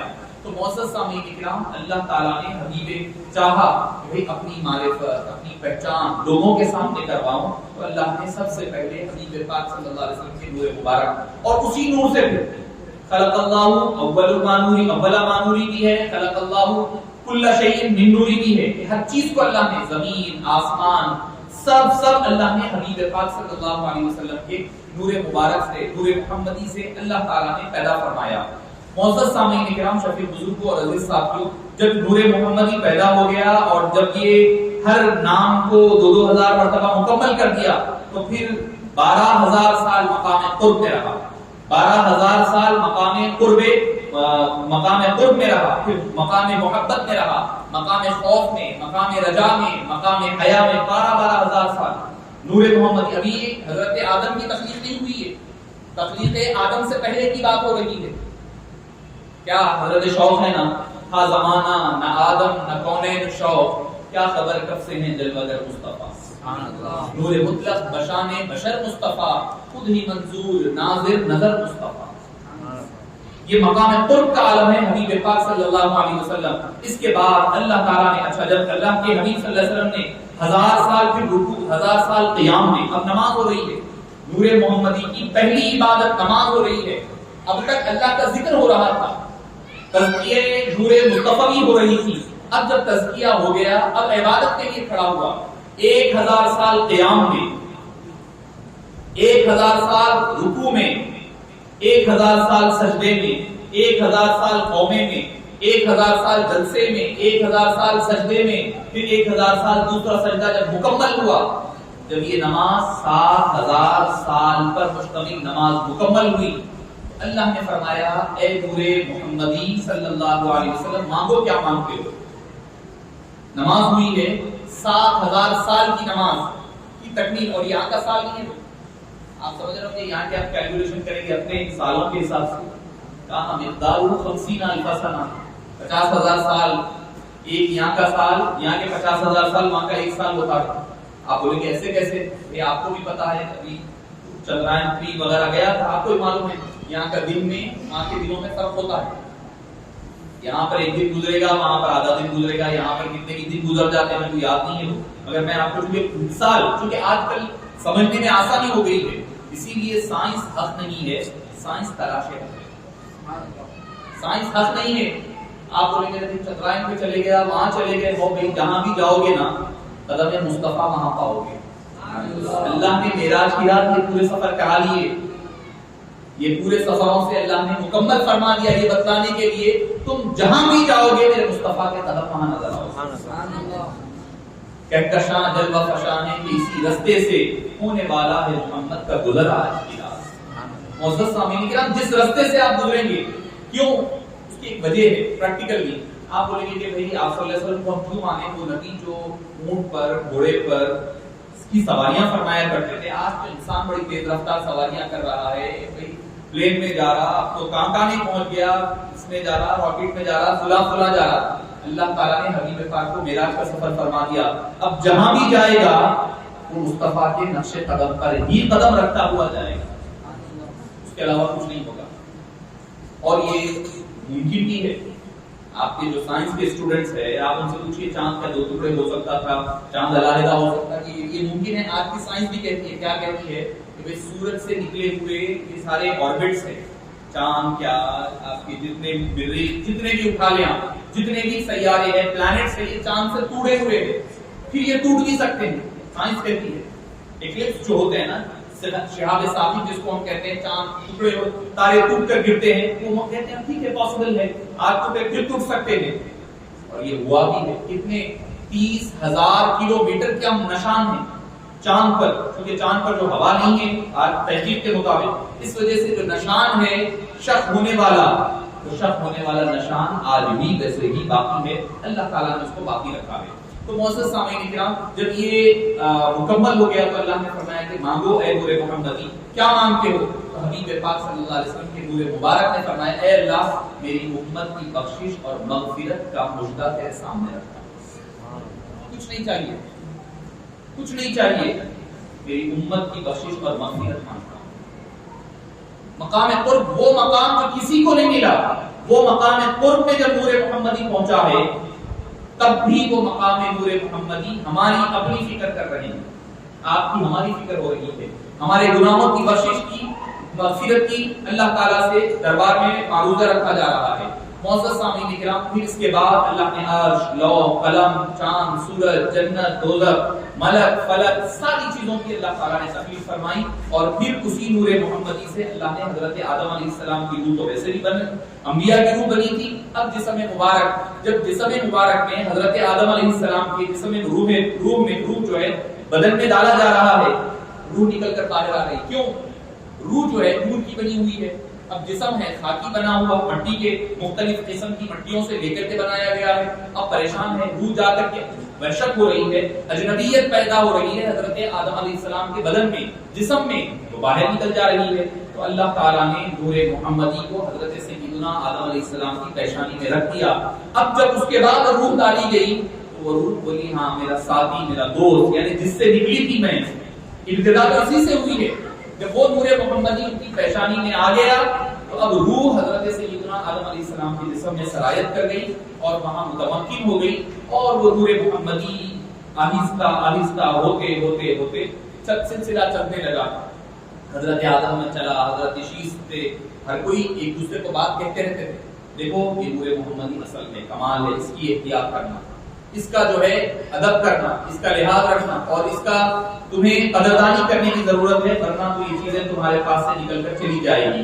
معزز سامعین کرام, شفیع بزرگ اور عزیز ساتھیوں, سیرت ابن ہشام میں لکھا ہے کہ جب حضرت سیدنا یحییٰ علیہ السلام کو شہید کیا گیا تھا تو آپ کے جسم مبارک سے وقتاً فوقتاً خون ٹپکتا رہتا تھا, آپ کے جسم اطہر سے خون کی قطرات ٹپکتے رہتے تھے, یہاں تک کہ آپ کے پردادا کے جسم مبارک میں جب یہ نور محمدی سرایت کر گیا اس کے بعد وہ قطرات کا ٹپکنا بند ہو گیا. یعنی نور محمدی کا اختیار اللہ تعالیٰ نے اس قدر اہتمام کے ساتھ وہ نور محمدی کو یکے بعد دیگرے ہوتے ہوتے حضرت عبد المطلب, پھر ہوتے ہوتے حضرت عبداللہ کے جسم مبارک تک پہنچایا. حضرت عبداللہ جو آپ کے والد ماجد ہے رضی اللہ عنہ وارضاہ, ایمان پر بحث ہمارے پاس اہل سنت والجماعت کے پاس متفقہ عقیدہ ہے کہ آپ کے والدین کریمین, ابوین کریمین, والدہ بھی والد بھی دونوں جنتی ہیں, اہل ایمان ہے اور جنتی ہے. سیرت پاک کا جو پہلا باب ہوگا والدین کریمین کے حوالے سے, اس کے بارے میں 2-3 چیزیں علماء کرام نے, جب امام جلال الدین سیوطی علیہ الرحمہ نے تو اس پر باضابطہ رسالے کتابیں علیحدہ لکھی ہے الابوین الکریمین کے نام سے. اس میں ایک بات فرماتے ہیں, پہلی جو دلیل قرآن کریم سے وما كنا معذبین حتی نبعث رسولا, اللہ فرماتا ہے ہم کسی قوم کو عذاب نہیں دیتے جب تک کہ ہم ان کے اندر رسول نہیں بھیجتے. جب تک رسول نہ آئے گا وہ قوم عذاب نہیں پا سکتی. اللہ کا رسول ہے, قانون ہے. وما كنا معذبین حتی نبعث رسولا, ہم کسی قوم کو عذاب نہیں دیتے جب تک کہ کوئی رسول نہیں آتا. حضرت سیدنا عیسیٰ علیہ السلام کے بعد سے حبیب پاک کے اعلان بعثت تک کوئی نبی نہیں ہے, اور آپ صلی اللہ علیہ وسلم نے جب اعلان نبوت فرمایا, نبی نہیں بنائے گئے, اعلان نبوت ہے, وہ نبوت نبی نہیں بنائے گئے. نبی تو کنت نبیا و آدم بین الماء والطین بھی ہے, اور فرمایا کہ تینتہ لمنجد فی تینتہ بھی فرمایا کہ جب تک کہ ان کا جب وہ ابھی مٹی اور پانی وغیرہ کے درمیان میں تھے میں اس وقت بھی نبی تھا. تو نبی تو پہلے بنائے گئے. یہاں پر اعلان نبوت ہو رہا ہے. اعلان نبوت سے پہلے پیدائش سے پہلے آپ کے والد ماجد کا وصال ہو گیا, والد کا وصال ہو گیا. اور پھر دوسری چیز یہ کہ والد ماجدہ جب 6 سال کی عمر شریف میں تھے دنیا سے پردہ فرمائے, کوئی نبی کا دور نہیں ملا. تو اس اعتبار سے یہ بات متفقہ ہے قرآن کی روح سے, قرآن مجید کی روح سے یہ بات متفقہ ہے کہ جن کے اوپر نبی نہ آئے ان پر اللہ کا عذاب نہیں ہوتا. پہلی دلیل. دوسری دلیل امام سیوطی علیہ الرحمہ نے جو اکثر ہم چھوڑ دیا کرتے, فرمایا سورہ بقرہ پہلے پارے کی آپ فرماتے ہیں ربنا وجعلنا مسلمین لک ومن ذریتنا امۃ مسلمۃ لک وارنا مناسکنا وتب علینا انک انت التواب الرحیم ربنا وابعث فیہم رسولا. آپ جب کعبہ بنائے تو دعا فرمائی اے باری تعالی میری ذریت میں میرے اولاد میں ایک امت مسلمہ بنا جو مسلمان امت رہے. وہ کیا کرے وَأَرِنَا مَنَاسِكَنَا وَتُبْ عَلَيْنَا, جو مناسک ہمیں سکھائے ہیں بتلائے ہیں اس پر وہ عمل کرتے رہے اور امت مسلمہ بن کر کے چلتی رہے میری اولاد میں. حضرت ابراہیم کی دعا ہے. اس کے بعد کیا دعا فرمایا ربنا وابعث فیہم رسولا, اور اسی امت مسلمہ میں ایک رسول کو مبعوث فرما. امت مسلمہ باقی رکھ میری امت میں ذریت میں, اور اسی ذریت میں سے اسی قوم میں سے اسی امت میں سے ایک نبی کو رسول کو روانہ فرما. سب کا اتفاق ہے وہ رسول سے مراد حضور اکرم صلی اللہ علیہ وسلم ہے. تو آپ فرماتے ہیں اس سے مراد یہ کہ حضرت آپ صلی اللہ علیہ وسلم سے لے کر حضرت سیدنا ابراہیم بلکہ حضرت آدم تک جتنے لوگ ہیں سارے کے سارے امت مسلمہ کا حصہ ہے اور سارے کے سارے مسلمان ہیں. اس کے علاوہ کئی دلائل. ایک تو یہ ہے کہ وہ مسلمان تھے. کوئی اچھا ان کے نام بتا رہے ہیں, حیرت کی بات یہ ہے عبداللہ نام اللہ کا بندہ, نام والدہ کا آمنہ ایمان والی, ایمان والی نام خود بتا رہے ہیں ان کے کہ کون ہے. اس پر بحث ہو رہی ایمان والے تھے نہیں تھے یہ تھا وہ تھا. ایک حدیث پاک جو پیش کرتے ہیں اکثر حضرات کہ بھئی آپ کے والد کے بارے میں اشتہا بھی آیا اور آ کر پوچھا اینا ابی یا رسول اللہ, میرے والد کہاں ہیں؟ تو آپ نے فرمایا ابی و ابو کا فتنہ. حدیث پاک کے الفاظ ہیں کہ کیونکہ آپ جب کسی کے سامنے بولے گا تو کوئی بھی یہ بولے گا یہ تو بخاری شریف میں ایک حدیث ہے, صحیح صحاحت میں یہ حدیث آئی ہے. آپ نے فرمایا ابی و ابو کا فتنہ, میرے اب اور تمہارے اب دونوں دوزخ میں ہیں. ایک ہے الفاظ. دوسرے یہ ہے کہ میرے والد بنی ہے, میرے والد نہیں ہے, ابن کا لفظ ہے, میرے ابن بھی بنی ہے جہاں تمہارے اب ہے. تو ابن کا لفظ عربی زبان میں والد کے لیے بھی استعمال ہوتا ہے, چچا کے لیے بھی استعمال ہوتا ہے, مگر لفظ والد تنہا والد کے لیے استعمال ہوتا ہے, کسی اور کے لیے استعمال نہیں ہوتا. والد سے مراد اوریجنل فادر کے لیے استعمال ہوتا ہے عربی زبان میں. البتہ ابن کا لفظ جو ہے والد کے لیے بھی استعمال ہوتا ہے, چچا کے لیے بھی استعمال ہوتا ہے. قرآن میں ہے وَوَصَّى بِهَا إِبْرَاهِيمُ بَنِيهِ وَيَعْقُوبُ يَا بَنِيَّ إِنَّ اللَّهَ اصْطَفَى لَكُمُ الدِّينَ, کہ آپ نے فرمایا وہ ان کی اولاد حضرت یعقوب کی کہتے ہیں قَالُوا نَعْبُدُ إِلَٰهَكَ وَإِلَٰهَ آبَائِكَ إِبْرَاهِيمَ وَإِسْحَاقَ وَإِسْمَاعِيلَ وَإِسْحَاقَ إِلَٰهًا وَاحِدًا, کہ میرے بعد تم کس کی عبادت کرو گے؟ تو کہنے لگے ہم اپنے آبا و اجداد, ہمارے آبا کی کون؟ ابراہیم علیہ السلام, اسماعیل علیہ السلام, اسحاق علیہ السلام. حضرت اسحاق والد ہے کس کے؟ حضرت یعقوب کے. حضرت اسماعیل تو چچا ہے, والد نہیں ہے, والد ہے. ان کے چچا کے لیے بھی ابو کا لفظ استعمال ہوتا ہے. اور خود قرآن کریم میں سورہ بلد میں اللہ نے کیا قسم کھائی ووالد وما ولد, والد کی قسم اور ولد کی قسم, باپ والد کی قسم بیٹے کی قسم, اللہ قرآن میں فرما رہا ہے. تو اب والد سے مراد کون ہے؟ ایک مفسرین فرماتے ہیں حضرت ابراہیم حضرت آدم ہیں. بعض نے کہا آپ صلی اللہ علیہ وسلم سے لے کر حضرت ابراہیم تک جتنے آبا ہیں ان سب والد کی قسم اللہ نے فرمائی ہے. بعض مفسرین نے فرمایا ہے کہ حضرت سیدنا عبداللہ کی قسم کھائی. اب اللہ تعالیٰ جس کی قسم کھائے, اگر وہ نعوذ باللہ کافر ہے, غیر مسلم رہتے, کیا اللہ قسم کھاتا تھا؟ ووالد وما ولد, ہر اس والد کی بھی قسم اور ولد یعنی حبیب پاک صلی اللہ علیہ وسلم کی بھی قسم. تو معزز سامعین کرام, ایک آسان مثال کہ آپ کو پتا ہے کہ جب حضرت سیدنا یونس علیہ السلام کو جس مچھلی نے نگل لیا تھا, احادیث میں آتا ہے کہ مچھلی کا جنت قیامت میں جنت میں جائے گی. اور جب وہ مچھلی حضرت یونس کو نگل کے پانی کے تہ میں جا کے بیٹھ گئی, تو اللہ تعالیٰ نے دوسری تمام مچھلیوں کو حکم دیا نر مچھلیوں کو، ساری مچھلیوں کو، کہ اس مچھلی کے قریب بھی نہیں جانا. کیوں؟ میرا نبی اس کے شکم میں ہے، پیٹ میں ہے. اور یہاں تک کہ حکم دیا گیا وہاں جہاں پر وہ بیٹھی ہوئی ہے نیچے، اس کے اوپر سے بھی نہیں جانا، ادب کی خاطر. کیوں؟ میرا ایک نبی یونس اس کے پیٹ میں ہے. ارے چند لمحات کے لیے، چند دنوں کے لیے، چند ایام کے لیے، چند ہفتوں کے لیے ایک عام جماعت انبیاء میں کے ایک نبی حضرت یونس علیہ السلام جب ایک مچھلی کے پیٹ میں بیٹھے تو اللہ فرما رہا ہے وہ مچھلی دوزخ میں نہیں جائے گی. وہ مچھلی کا ادب لازم ہے، اس کا احترام لازم ہے، اس کے قریب نہ جائے، اس کے اوپر سے نہ گزرے. اور جو سردار انبیاء، سرور انبیاء، سید الانبیاء والمرسلین جس شکم مادر میں مکمل 9 ماہ رہے، وہ شکم مادر کیسے دوزخ میں جا سکتے؟ ارے حبیب پاک جس کو چھو لے حبیب پاک، وہ دسترخوان آگ میں نہیں جلتا. تفصیل نہیں ہے ورنہ میں بتاتا. حضرت ابو ہریرہ جب دستر دھونا ہوتا تو پانی سے نہیں دھوتے تھے، آگ میں ڈال دیتے تھے. جب نکالتے تو وہ صحیح سالم رہتا. کیوں؟ حبیب کا ہاتھ جس کو لگ جاتا ہے اس پر دوزخ کی یا دنیا کی آگ حرام ہو جاتی ہے، جس کو چھو لے. اچھا مولانا آپ تشریف فرما ہے، ایک آپ کے لیے دلیل کے طور پر بتاؤ. آپ اٹھا کر کے بیہقی شریف اٹھا لیں، امام بیہقی کی دلائل النبوہ اٹھا لیں، خصائص کبریٰ سغریٰ، دوسری کتب بھی اٹھا لیں. ان کتابوں میں عنوان ہے، ٹاپک ہے کیا؟ آپ صلی اللہ علیہ وسلم کی ولادت کے واقعات ذکر ہیں. ولادت کے یعنی حضرت سیدتنا بی بی آمنہ رضی اللہ عنہا نے جب ولادت کا وقت آیا تو انہوں نے جو ہے رأت قصورت شام والفارس، فارس اور شام کے، فارس کے، ایران کے، شام کے محلات کو آپ نے دیکھا. تو یہ کیا ٹاپک کے تحت رکھا؟ باب الکرامات میں لایا ہے امام بیہقی نے. کرامات کی ٹاپک یعنی چونکہ نبی نہیں ہے نا حضرت بی بی آمنہ، ایک ولیہ ہے، ولی سے کرامت ظاہر ہوتی ہے، معجزہ ظاہر نہیں ہوتا ہے. تو حضرت سیدتنا بی بی آمنہ رضی اللہ عنہا نے آپ صلی اللہ علیہ وسلم کی ولادت کے وقت، یقینی بات ہے بھائی مکے میں رہ کے شام کے محلات دیکھنا، سیریا کے، آپ اندازہ لگائیے کتنی بڑی کرامت. مکے میں رہ کے فارس کو دیکھنا، اس کی آگ بجھ گئی.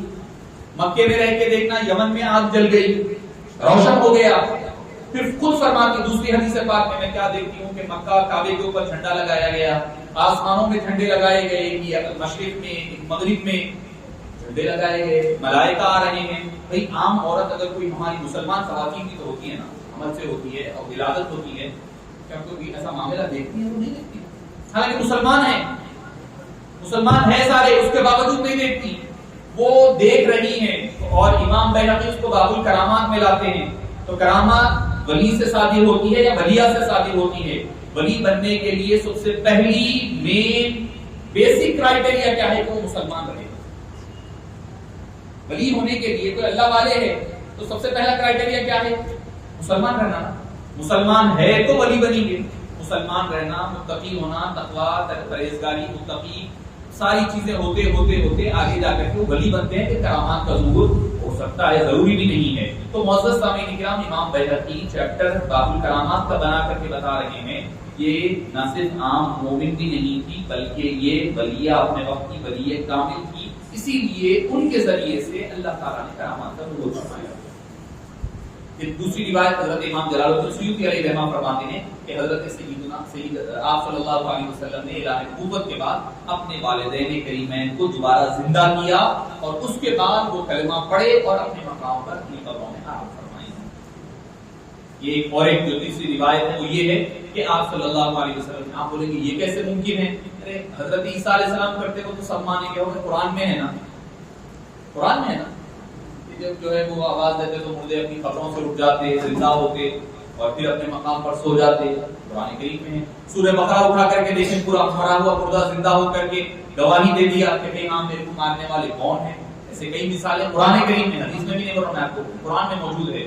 تو یہ جب عام انبیاء، جماعت انبیاء سے یہ ہو سکتا ہے تو یہ تو سردار انبیاء کے والدین کریمین کی بات ہے. حضرت بایزید بستامی علیہ رحمہ فرماتے ہیں مقام محمدی کیا ہے. میں راز اپنے عنوان کی طرف نور محمدی سے آگے بڑھتے ہوئے پوچھا کہ میں جو ہے سفر کرتا ہوا جاتا ہوں مقام محمدی کو پانے کے لیے، کوشش کرتے جس منزل پر پہنچتا ہوں وہاں پر مجھے لگتا ہے کہ میں 1000 پردے مقام محمدی کے مکمل گرا کر کے اس مقام پر پہنچ گیا ہوں. جب پہنچنے کے بعد آگے بڑھ کر کے کیا دیکھتا ہوں، جب پہلے پردے کے قریب جانے کا ارادہ محسوس کرتا ہوں تو ایسا لگتا ہے کہ میں مقام محمدی کے جلال و جمال سے جل کر خاکستر نہ ہو جاؤں، جل نہ جاؤں، اسی لیے پھر اپنے مقام پر پلٹ جاتا ہوں. پھر 1000 مقامات جب مکمل کر کر پہنچتا ہوں تو لگتا ہے کہ یہ پہلی منزل ہے 1000ویں کی. پہلی منزل 1000ویں کی، 1000 مکمل کرنے کے بعد جب اس منزل پر پہنچتا ہوں تو لگتا ہے کہ یہ تو پہلی منزل تھی، اب یہاں سے پھر اور 1000 منزلیں آگے ہوگی. تو معزز سامعین کرام، حبیب پاک صلی اللہ علیہ وسلم کو اللہ تعالیٰ نے خود، حبیب پاک خود فرماتے ہیں کہ مجھے پاک نسلوں میں، پاک سلبوں میں اور صفا سے، یعنی ہوتا یہ تھا کہ عرب میں ایک دستور تھا کہ لوگ جو ہے شرفاء کے پاس اپنی ازواج کو بھیج دیتے تاکہ ان کی ذریعے سے اولاد ہو، اس کو صفا کہا جاتا ہے. تو اللہ تعالیٰ حبیب پاک فرماتے ہیں اللہ نے مجھے اس سے بھی محفوظ رکھا، زناکاری سے بھی، میرے آبا و اجداد پورے شرک سے، کفر سے پاک، سلبن طاہرات فرمایا، پاک سلبوں سے. پاکی کیا ہے؟ ظاہری پاکی اصل نہیں ہے، دل کی اصل ایمان کی پاکی حقیقی پاکی ہوتی ہے. قرآن کریم نے نجاست شرک کو کہا ہے تو اس کے مخالفت میں ایمان طہارت ہوتی ہے. تو معزز سامعین کرام، حبیب پاک صلی اللہ علیہ وسلم کو اللہ نے سب سے بہترین قبیلہ قریش میں بھیجا. قریش جو ہے نضر بن کنانہ کا لقب تھا، دوسروں کی ضرورتوں کو پورا کرنے والے کو قریش کہا، اسی لیے آپ کو قریش کہا جاتا تھا. اللہ نے آپ کو، ان کا نام تھا نضر بن کنانہ، ان کا نام قریش لقب تھا، اسی وجہ سے آپ صلی اللہ علیہ وسلم کا جو قبیلہ بنا اس کا نام بھی قریش ہے. سورہ قریش قرآن کریم میں ایک مستقل سورہ ہے.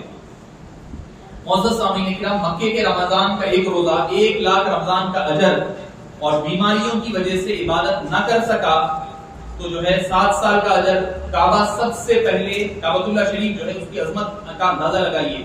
اللہ تعالیٰ نے کعبۃ اللہ شریف کو حبیب پاک صلی اللہ علیہ وسلم کے وجود مقدس سے منور فرمایا ہے.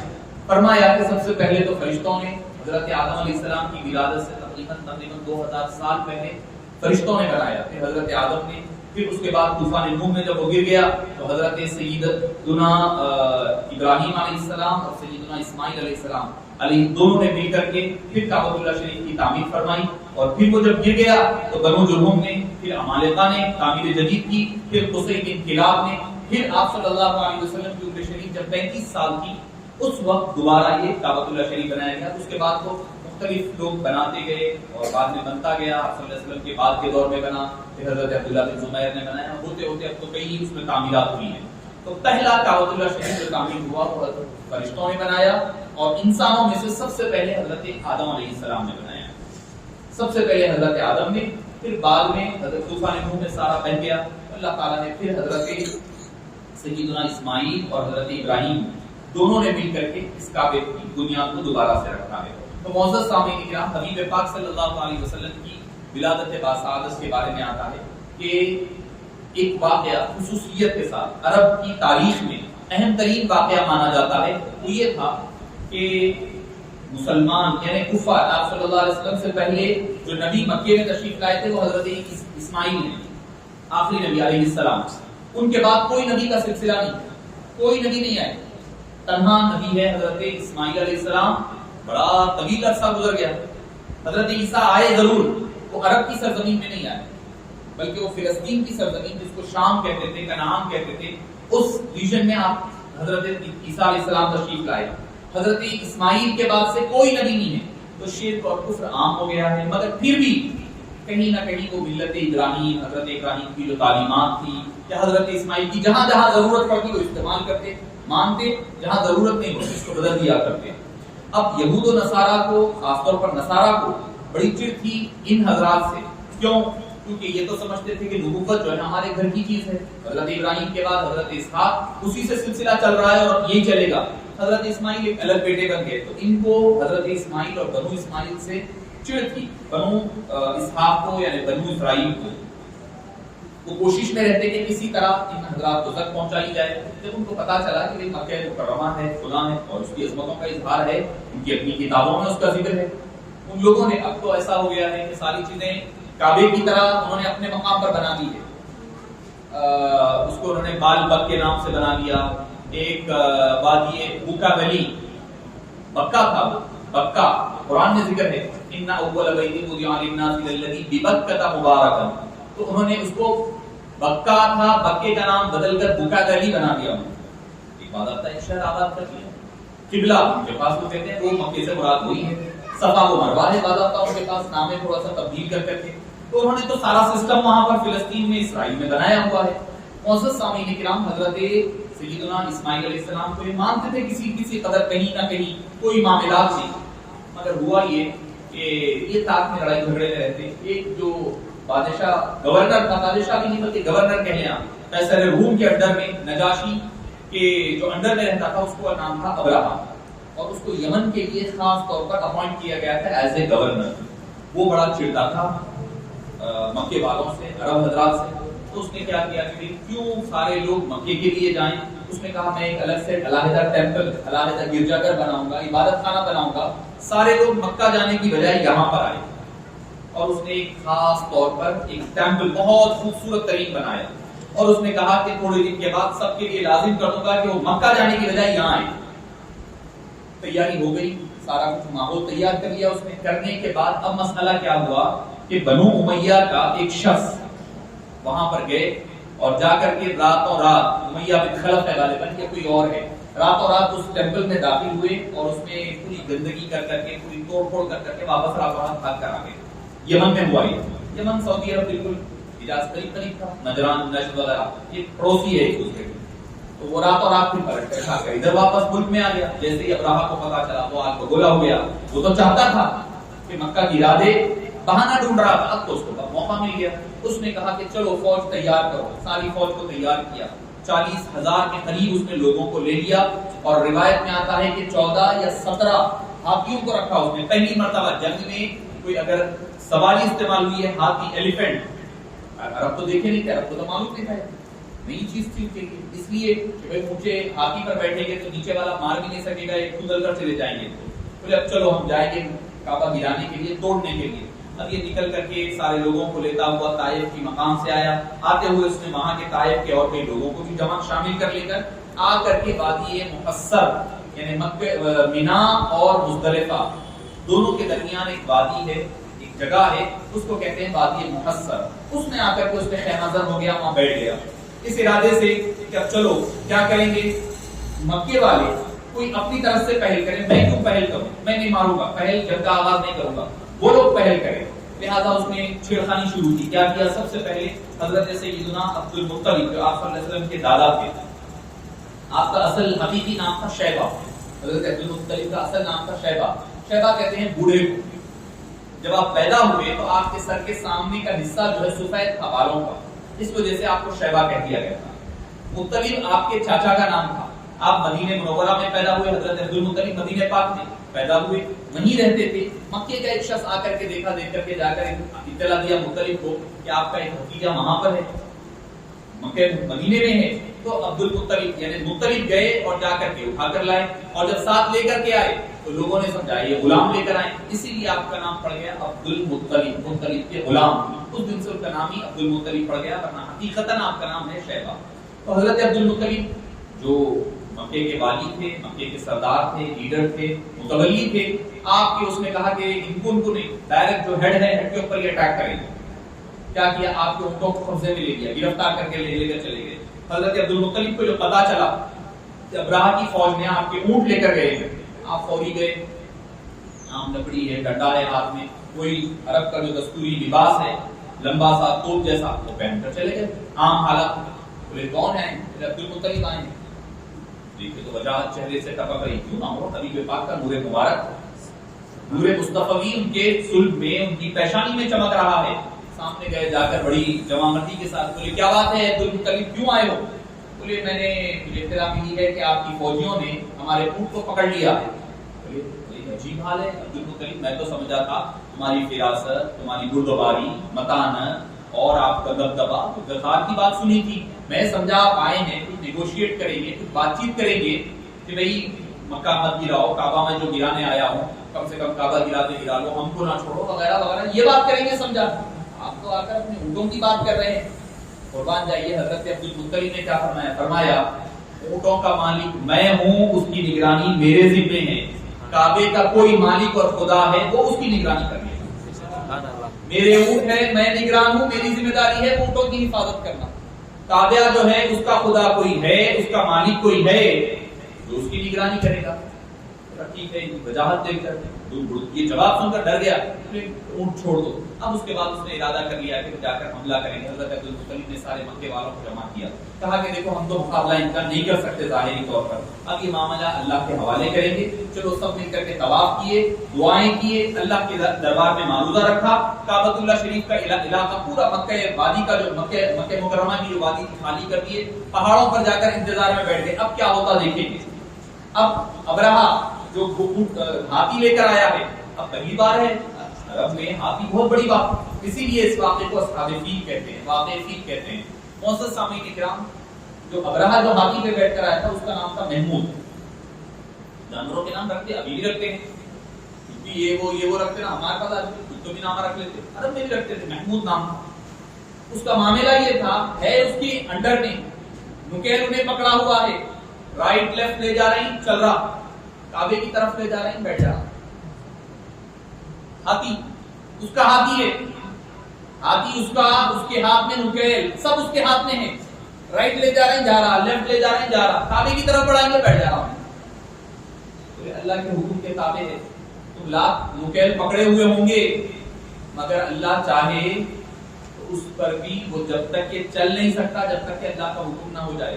تو ہمارے لیے عبرت نصیحت کیا ہے کہ ظاہری طور پر ہمارے پاس اسباب نہ ہو، مشکلات ہو، پریشانیاں ہو، کچھ بھی ہوں گے، اگر اللہ کی ذات پہ اگر کامل توکل اور بھروسہ ہے تو اللہ تعالیٰ پتھروں سے پانی نکال سکتا ہے، جو چاہے آگ کو ٹھنڈی کر سکتا ہے، چھری کاٹنے والی چھری کو وہی حفاظت کا ذریعہ بنا سکتا ہے، مگر کامل بھروسہ اللہ کی ذات پر. بہرحال جب وہ بات یہ محسر سے آگے بڑھنے کی جب کوشش کرنے لگے تو جب دیکھے کہ بھئی ابو عبدالمطلب وغیرہ سارے قریش دیکھ رہے ہیں، کیا جھنڈ کے جھنڈ چلے آ رہے ہیں، کچھ آوازیں آ رہی ہیں، بنبناہٹ کی. بولے کیا ہے؟ چڑیاں نظر آ رہی ہیں، چھوٹے چھوٹے چڑیاں ہیں، چلے آ رہے ہیں. ابابیل، بعض نے اس کو کہا کہ ابابیل نام ہے، بعض نے کہا ابابیل جھنڈ کو بھی کہتے ہیں، ابابیل جھنڈ کو بھی کہتے ہیں. وہ چلے آ رہے ہیں اور کیا ہر ایک کے پاس 3 راکٹس ہیں. چڑیاں چھوٹے، کتنی چڑی ہے، ہر ایک کے پاس 3 کنکریاں، ایک اس کی چونچ میں، 2 اس کے پنجوں میں، ہر ایک کے پاس 3 ہے. کوانٹٹی پورا پری پلان طریقے سے آ رہی ہیں. ایک پنجے میں ایک کنکری، دوسرے میں دوسری کنکری، تیسری منہ میں ہے، چونچ میں. ایک نام لکھا ہوا ہے، ہر کنکری پہ نام بھی لکھا ہوا ہے، کون مرنے والا ہے اس سے. کنکری ڈراپ ہو رہی، جیسا ہی کنکری ڈراپ ہو رہی اس کو زمین سے لے کر کے، پورا سر سے لے کر زمین تک اتر کر کے اس کو وہیں پر گرا کر ختم، خاتمہ. اس نے کی چھوڑی، انہیں ختم، اس نے کا، اس نے. ایک چڑیا کے ذریعے سے اللہ نے 3 ابرہا کے فوجوں کا خاتمہ فرما دیا. باریک کنکریاں اور کیسے بنا دیے؟ کانس کی معقول کھایا ہوا بھوسا، یعنی جیسے آپ دیکھتے گائے وغیرہ کھا لیے بھوسا کھا کر چھوڑ دیتے نا، چھوڑا ہوا ناکارا ضائع بھوسا جیسا ہو جاتا، ویسا بنا دیا اللہ نے. ساری ابرہا کی فوج سارے ختم ہوئے، گر کے ختم ہو رہے، ایک کے بعد ایک، ایک کے بعد ایک ختم. راکٹ کیسے گر رہا ہے نا سر پہ سے، اتنی ہائٹ سے گرا ختم، پورے ایک کے بعد ایک خاتمہ. ابرہا کا کیا ہوا؟ ابرہا مرا نہیں وہاں پر، اس کو انگلیوں کا کچھ انفیکشن ہو گیا، کچھ بیماری ہو گئی، اور معاملہ یہ ہوا کہ ہر تھوڑے دن پہ ایک انگلی گرتے جاتے. اللہ نے عبرت اور نصیحت کے لیے بتلایا. ہوتے ہوتے ہوتے جب وہ وہاں پر پہنچا، کہاں پر؟ یمن میں، اللہ تعالیٰ نے اس کو وہاں پر موت دے دی اور وہ ختم ہو گیا. مکے والے خوش ہو گئے کہ اللہ تعالیٰ نے کعبۃ اللہ شریف کی حفاظت فرمائی. یہ بتلانے کے لیے کہ لوگ، اور یہ واقعہ حبیب پاک صلی اللہ علیہ وسلم کی پیدائش سے برابر 55 ڈیز پہلے ہوا، 55 دن پہلے. اللہ بتلا رہا ہے دیکھو ظاہری طور پر تو ابرہا سے میں نے کعبے کو محفوظ کر دیا ہے، ظاہری کعبے کو سیف کیا ہے. اب جو اندر سے کعبہ صاف ہونا ہے وہ 55 دن کے بعد میرا نبی آ کر کے صاف فرمانے والا ہے. تو مطلب حبیب پاک صلی اللہ علیہ وسلم کی آمد اور آپ صلی اللہ علیہ وسلم کے تشریف لانے سے پہلے اللہ تعالیٰ ان سارے معاملات کو کلیئر کرتے جا رہا ہے. معزز سامعین کرام، حضرت عبدالمطلب کا، جن سے آپ صلی اللہ علیہ وسلم کی جو دادی تھی ان کا نام تھا فاطمہ. دادی کا نام، اکثر تو ہم والد والدہ کے نام معلوم رہتے، ادھر نہیں معلوم رہتے، ادھر کے رشتے اوپر کے نہیں معلوم رہتے. تو آپ دادا کا نام عبدالمطلب، دادی کا نام فاطمہ تھا. اور حضرت عبداللہ کا معاملہ کیا ہوا کہ حضرت سیدنا عبداللہ کا معاملہ بھی ایسا ہوا کہ رومی ایک بادشاہ کی بیٹی تھی فاطمہ، اس نے جب حضرت عبداللہ رضی اللہ عنہ کو دیکھا، ارے اتنا حسین جمیل چہرہ، پورے محمدی چمک رہا ہے، ایسا خوبصورت چہرہ، چاند شرما جائے، کیا کہنا، عفت، عصمت اور حیاداری کی پیکر ہے، اس نے حضرت عبداللہ کو کہا میں سے شادی کر لو، راستے سے آ رہے ہیں، سفر ہو رہا ہے، سفر سے روم سے واپس ہو رہے ہیں، آتے آتے راستے میں اس نے کہا تو آپ نے فرمایا ٹھیک ہے میں اپنے والد سے مشورہ کر کر جواب دوں گا۔ نوجوان بچوں کے لیے بھی ہے، اور بھائی اسلام میں جائز ہے نا پسند کی شادی کرنا۔ حضرت عبد المطلب نے فرما رہے ہیں بادشاہ کی بیٹی کا نکاح ہے، پروپوزل ہے، پوچھ کر والد سے پوچھ کر، کیوں؟ بڑوں کے کاموں میں برکت، جیسے میں نے کہا نا حضرت ابو بکر علیہ السلام نے آغاز کیا برکت ہے، بڑوں کے کاموں میں برکت ہے۔ اپنے کو کیا معلوم، اپنے کو خالی خوبصورت ہے کوئی ہے دیکھ لیتے کر لیتے، یہ ہوتا اپنا ظاہر دیکھتے ہیں، بڑے جو ہے ظاہر بھی دیکھتے، باطن بھی دیکھتے، تجربے کی آنکھ سے بھی دیکھتے، پھر اللہ نے کسی کو اگر دل کی بھی آنکھ دی تو اس سے بھی وہ دیکھا کرتے، اس میں برکتیں رہتی ہے۔ تو حضرت عبداللہ نے کہا اپنے والد سے مشورہ کر آؤں گا۔ اب جب وہ مشورے کے لیے جب تشریف لائے تو حضرت سیدنا عبداللہ کا معاملہ یہ ہوا، جب وہ راستے سے گزر رہے تھے تو وہاں پر کچھ لوگوں نے جو کچھ یہودی جو حضرت عبداللہ رضی اللہ عنہ وارضاہ کا پیچھا کر رہے تھے اور تلاش کر رہے تھے کہ آپ کو قتل کر دیں، کیونکہ نور محمدی نظر آ رہا ہے، آسمانوں کے سائے ہو رہے ہیں، آپ کا شیلٹر ہو رہا ہے، ساری چیزیں دیکھ رہے تھے، قتل کے ارادے کے تحت پہنچ گئے۔ اب قریب تھا کہ وہ قتل کر دیتے، مگر کیا ہوتا ہے کہ حضرت بی بی آمینہ کے والد حضرت وہب نام تھا ان کا، وہب بن مناف، حضرت وہب جو ہے اپنے کئی ساتھی اور آدمیوں کے ساتھ وہاں پہنچے، وہ تنہا تھے مگر یہ ساتھیوں کے ساتھ پہنچے، اور پہنچ کر کے حضرت سیدنا عبداللہ رضی اللہ عنہ کی حفاظت فرمائی اور بچا کر مکہ لائے۔ تو حضرت عبداللہ کے والد حضرت عبد المطلب بھی متاثر ہوئے، نہیں ٹھیک ہے حضرت بی بی آمینہ سے ان کا نکاح کر دیا جائے۔ ابھی وہ مشورہ ہونے سے پہلے حضرت عبداللہ کا نکاح حضرت بی بی آمینہ کے ساتھ ہو گیا، نکاح ہو گیا بی بی آمینہ رضی اللہ عنہا کے ساتھ۔ اچھا اب کیا ہوا، حضرت عبداللہ کو بعد میں یاد آئی بات، بولے کہ بابا ایسے ایسے اس نے رومی بادشاہ کی بیٹی فاطمہ نے کہا تھا۔ آپ نے کہا ٹھیک ہے، کیونکہ عرب میں زیادہ کثرت ازواج بھی رہا کرتے تھے، بیویاں زیادہ رکھنے کا عام رواج تھا، تو آپ نے فرمایا کہ ٹھیک ہے جاؤ جا کر کے بات کر لو۔ جب وہ واپس گئے فاطمہ کے پاس، رومی بادشاہ کی بیٹی کے پاس، بیٹی محترمہ میں تیار ہوں نکاح کے لیے، اب انٹرسٹ نہیں ہے آپ اب نہیں کرتی، بولے کیوں؟ پہلے تو تم ہی تو بولے تھے، رشتہ دیے تھے مجھے، تو بولے جب میں نے بولا تھا تب میں نے دیکھا تھا تمہاری پیشانی میں کچھ ایک عجیب نور چمک رہا تھا، ہو سکتا ہے کہ تم نے کہیں اور نکاح کر لیا ہے اور تمہارا نور جو پیشانی میں چمک رہا تھا تو اس رحم میں منتقل ہو گیا ہے، اب وہ نور باقی نہیں رہا، مجھے تم سے انٹرسٹ نہیں تھا، وہ نور سے تھا جو تمہاری پیشانی میں چمک رہا تھا، اسی لیے میں نے رشتے کے لیے کہا تھا، وہ نور کی وجہ سے، اب وہ نہیں ہے، اب رشتہ بھی نہیں ہے، ٹھیک ہے جائیے آپ نے کسی اور سے کر لیں۔ وہ نور محمدی حضرت سیدتنا بی بی آمینہ کے شکم مادر میں منتقل ہو گیا تھا، اور جمعے کی رات تھی، شب جمعہ تھا، شب جمعہ، اس لیے ہمارے بزرگان دین کیا کرتے ہیں، شب جمعرات کے دن شادی کرتے ہیں، یا اگر نکاح کرے بھی تو جمعے کی مغرب سے پہلے، جمعے کو شادی کر رہے ہیں، رات میں 11 بجے نکاح ہو رہا، کہاں کا جمعہ رہا، ہفتہ لگ گیا وہ مغرب کے ساتھ دن بدل جاتا، تو اسی لیے بزرگان دین ہمارے جو اکثر فرمایا کرتے شب جمعہ یعنی جمعرات کے دن نکاح کروایا کرتے، کیا کیوں؟ تاکہ جو ہے جمعے کی برکتیں ملے، اور وہ جو نور محمدی جو منتقل ہوا ہے وہ نور محمدی کا فیض آپ کو بھی نصیب ہو جائے۔ یہ بڑوں کے کاموں میں مصلحت رہی تھی، اور کوئی جا کے اگر کورٹ میرج کر لے گیا تو کہاں سے ملتی ہے سب حکمت ہے، مسئلہ ہے، کچھ بھی نہیں معلوم ہی نہیں ہوگا، کئی لوگوں کو، بچوں نوجوانوں کو تو معلوم بھی نہیں ہوگا یہ نور محمدی کا انتقال یعنی منتقل ہونا شب جمعہ مکمل ہوا۔ اسی وجہ سے بزرگان دین جمعرات کی شب نکاح رکھا کرتے، یا نہیں تو کم سے کم چلو آج کل جو چل رہا مسجدوں میں نکاح اثر کے بعد میں باجا گاجا، ٹھیک ہے وہ اپنی جگہ ہوگا، جائز ناجائز وہ الگ بحث ہے، کم سے کم اثر میں بھی اگر نکاح کر لیے جمعے کے دن تو کم سے کم جمعے کی برکتیں شامل ہو جاتی ہیں۔ تو معزز سامعین کرام، حبیب دعوت صلی اللہ علیہ وسلم کا نور مبارک اللہ تعالیٰ نے حبیب کبریا صلی اللہ علیہ وسلم کی والدہ ماجدہ کے رحم مادر میں منتقل فرمایا۔ اچھا ایک اور رشتہ آپ کو بتا دوں، آپ حیرت بھی ہوگی یا پتا ہوگا یا نہیں معلوم ہوگا، حضرت عبداللہ کی زوجہ بیوی کا نام حضرت بی بی آمنہ اور آپ کی چچیری بہن تھی حضرت حالہ، ان سے حضرت سیدنا عبد المطلب نے نکاح فرمایا. یہ عالم الانصاب کی بات ہے، یعنی حضرت بی بی آمنہ اور حضرت بی بی حالہ دونوں چچیری تائری بہنیں تھیں. ایک والدہ ہے، ایک بیٹی ہے. ایک بہن والدہ ہے، چچیری تائری، سگی نہیں ہے، سگی جائز نہیں ہے رشتوں میں. تو ایک والدہ ہے، ایک بیٹی ہے، چچیری تائری بہنیں تھیں دونوں. حضرت حالہ وہ حضرت بی بی خدیجہ کی بہن حالہ ایک اور تھی، یہ حضرت بی بی آمنہ رضی اللہ عنہا کی بہن چچیری بہن تھی، ان کا نام بھی تھا حالہ.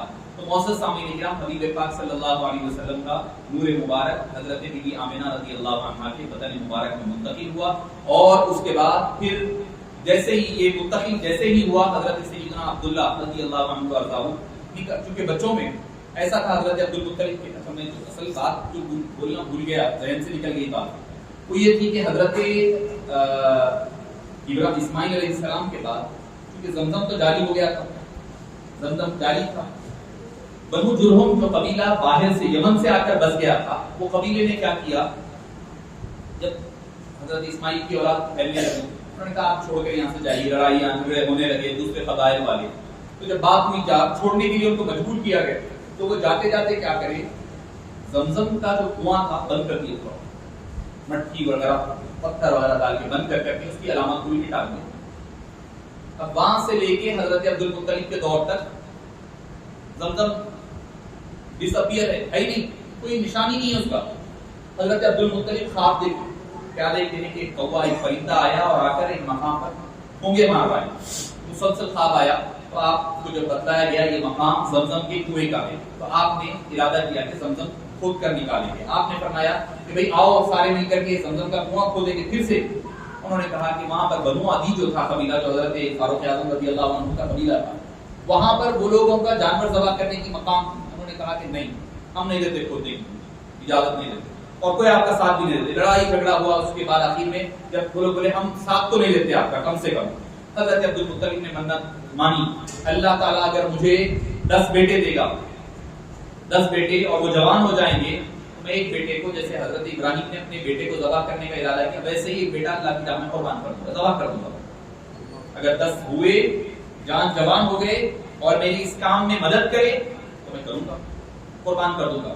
اللہ تعالیٰ نے ان کے ذریعے سے اللہ نے اولاد بھی دی، زمزم کا کنواں بھی اللہ نے ان کے ذریعے سے نمودار فرمایا. اچھا زمزم تو نکل گیا تھا، مگر چونکہ مٹی وغیرہ سب ڈال دیے تھے نا، پانی میں کلساہٹ آ گئی تھی. زمزم حضرت عبد المطلب اسماعیل کی ایڑی سے نکلا. ایک روایت میں یہ بھی ہے کہ حضرت بخاری کی روایت میں یہ بھی ہے کہ حضرت جبریل علیہ السلام کے گھوڑے کی پر سے یا پھر اس کے ٹھوکر سے نکلا ہے. ایک روایت یہ بھی ہے، مگر وہ حضرت ابراہیم اسماعیل علیہ السلام کے قدم بھی رہے اور حکم حضرت جبریل امین علیہ السلام کی شکل میں ہوا. تو معزز سامعین کرام، زمزم تو آغاز ہو گیا حضرت جبریل سے، حضرت اسماعیل سے، بند ہو گیا، دوبارہ کھلا حضرت عبد المطلب کے کوششوں سے، مگر پانی پینے کے قابل نہ تھا. حبیب پاک صلی اللہ علیہ وسلم نے اپنا لعاب دہن جب اس میں ڈالا، اس پانی میں جو آج مٹھاس ہے وہ مٹھاس پیدا ہوئی. پانی پینے کے قابل نہیں تھا. عبد المطلب کے دور میں جو نکلا ہوا زمزم مصطفیٰ کریم کے لعاب دہن کی برکت ہے، جو آج پانی کی لذت آدمی گھٹ لیتے بولتا ہے زمزم ہے. پانی عام پیو اور نہیں، وہ پیو اور الگ پیتے بولتا ہے یہ زمزم ہے، زمزم کی برکت. تو بہرحال انہوں نے جب ارادہ کیا کہ بچے کو ذبح کرنے کا وقت آ گیا ہے، 10 بیٹے ہو گئے ہیں، انہوں نے کہا چلو کیا کروں گا، پوروں کے نام لکھے. 11 بیٹے ہو گئے، پوروں کے نام لکھے. لکھنے کے بعد ڈرا ڈالے، ڈرا جیسے ہی نکلا اس میں حضرت عبداللہ کا نام، آپ صلی اللہ علیہ وسلم کے والد کا نام. بولے ذبح کرنا ہے.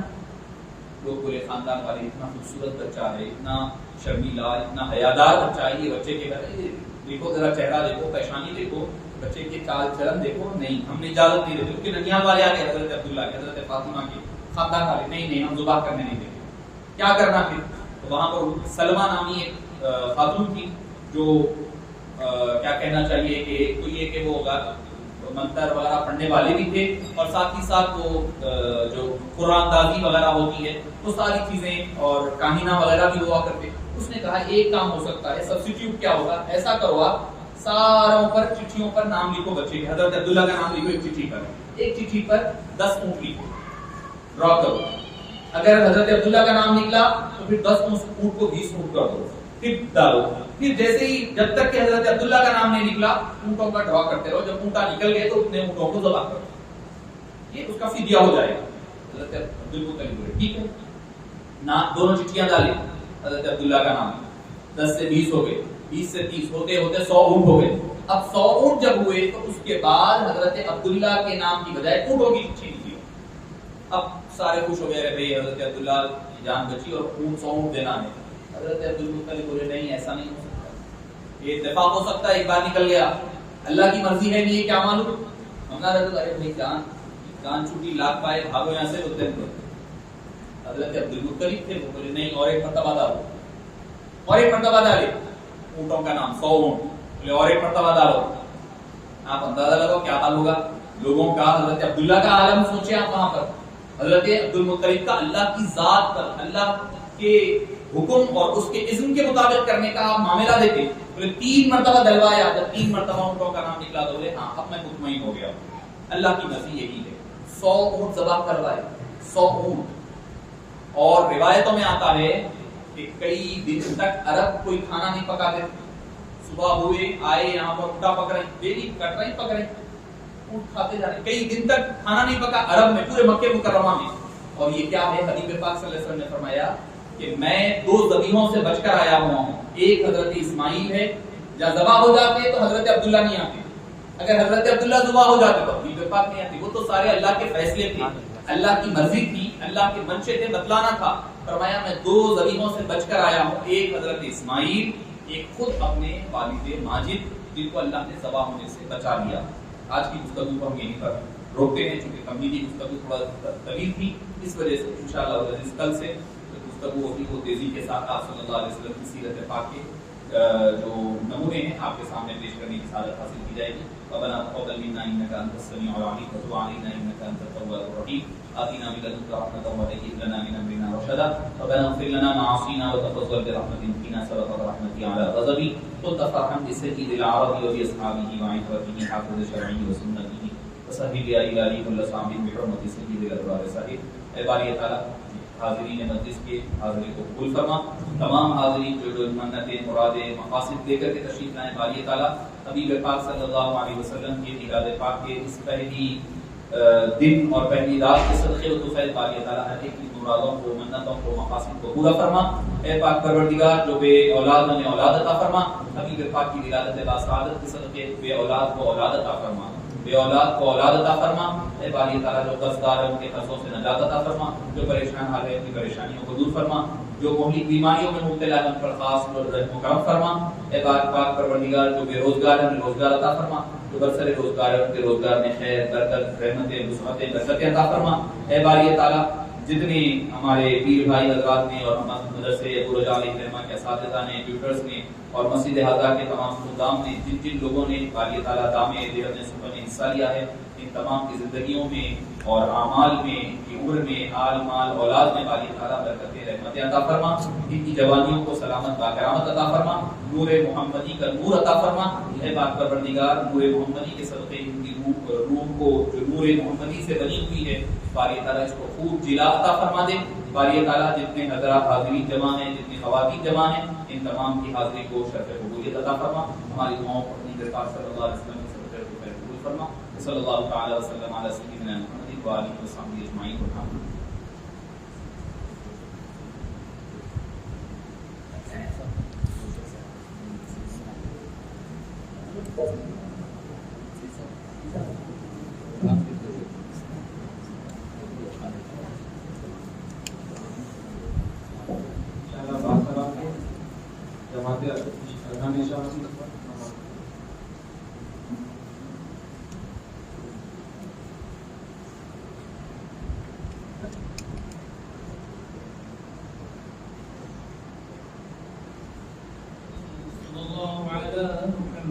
صلى الله عليه وسلم.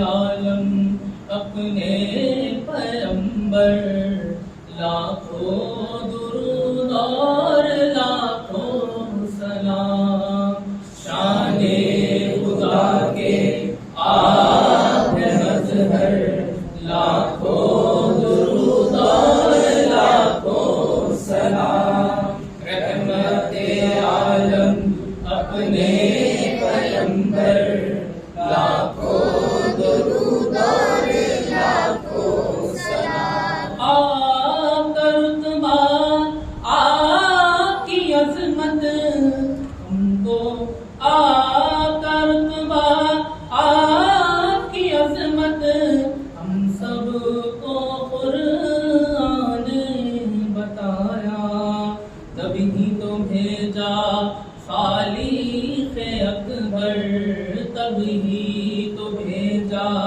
خالق اکبر لاکھوں درود اور لاکھوں سلام شان خدا کے آپ مظہر لاکھوں درود اور لاکھوں سلام رحمت عالم اپنے پیغمبر لاکھوں درود اور لاکھوں سلام صلی اللہ کی دھوم مچی ہے نور خدا کی دھوم مچی ہے صلی اللہ کی دھوم مچی ہے نور خدا کی دھوم مچی ہے حق نے بنایا آپ کو اطہر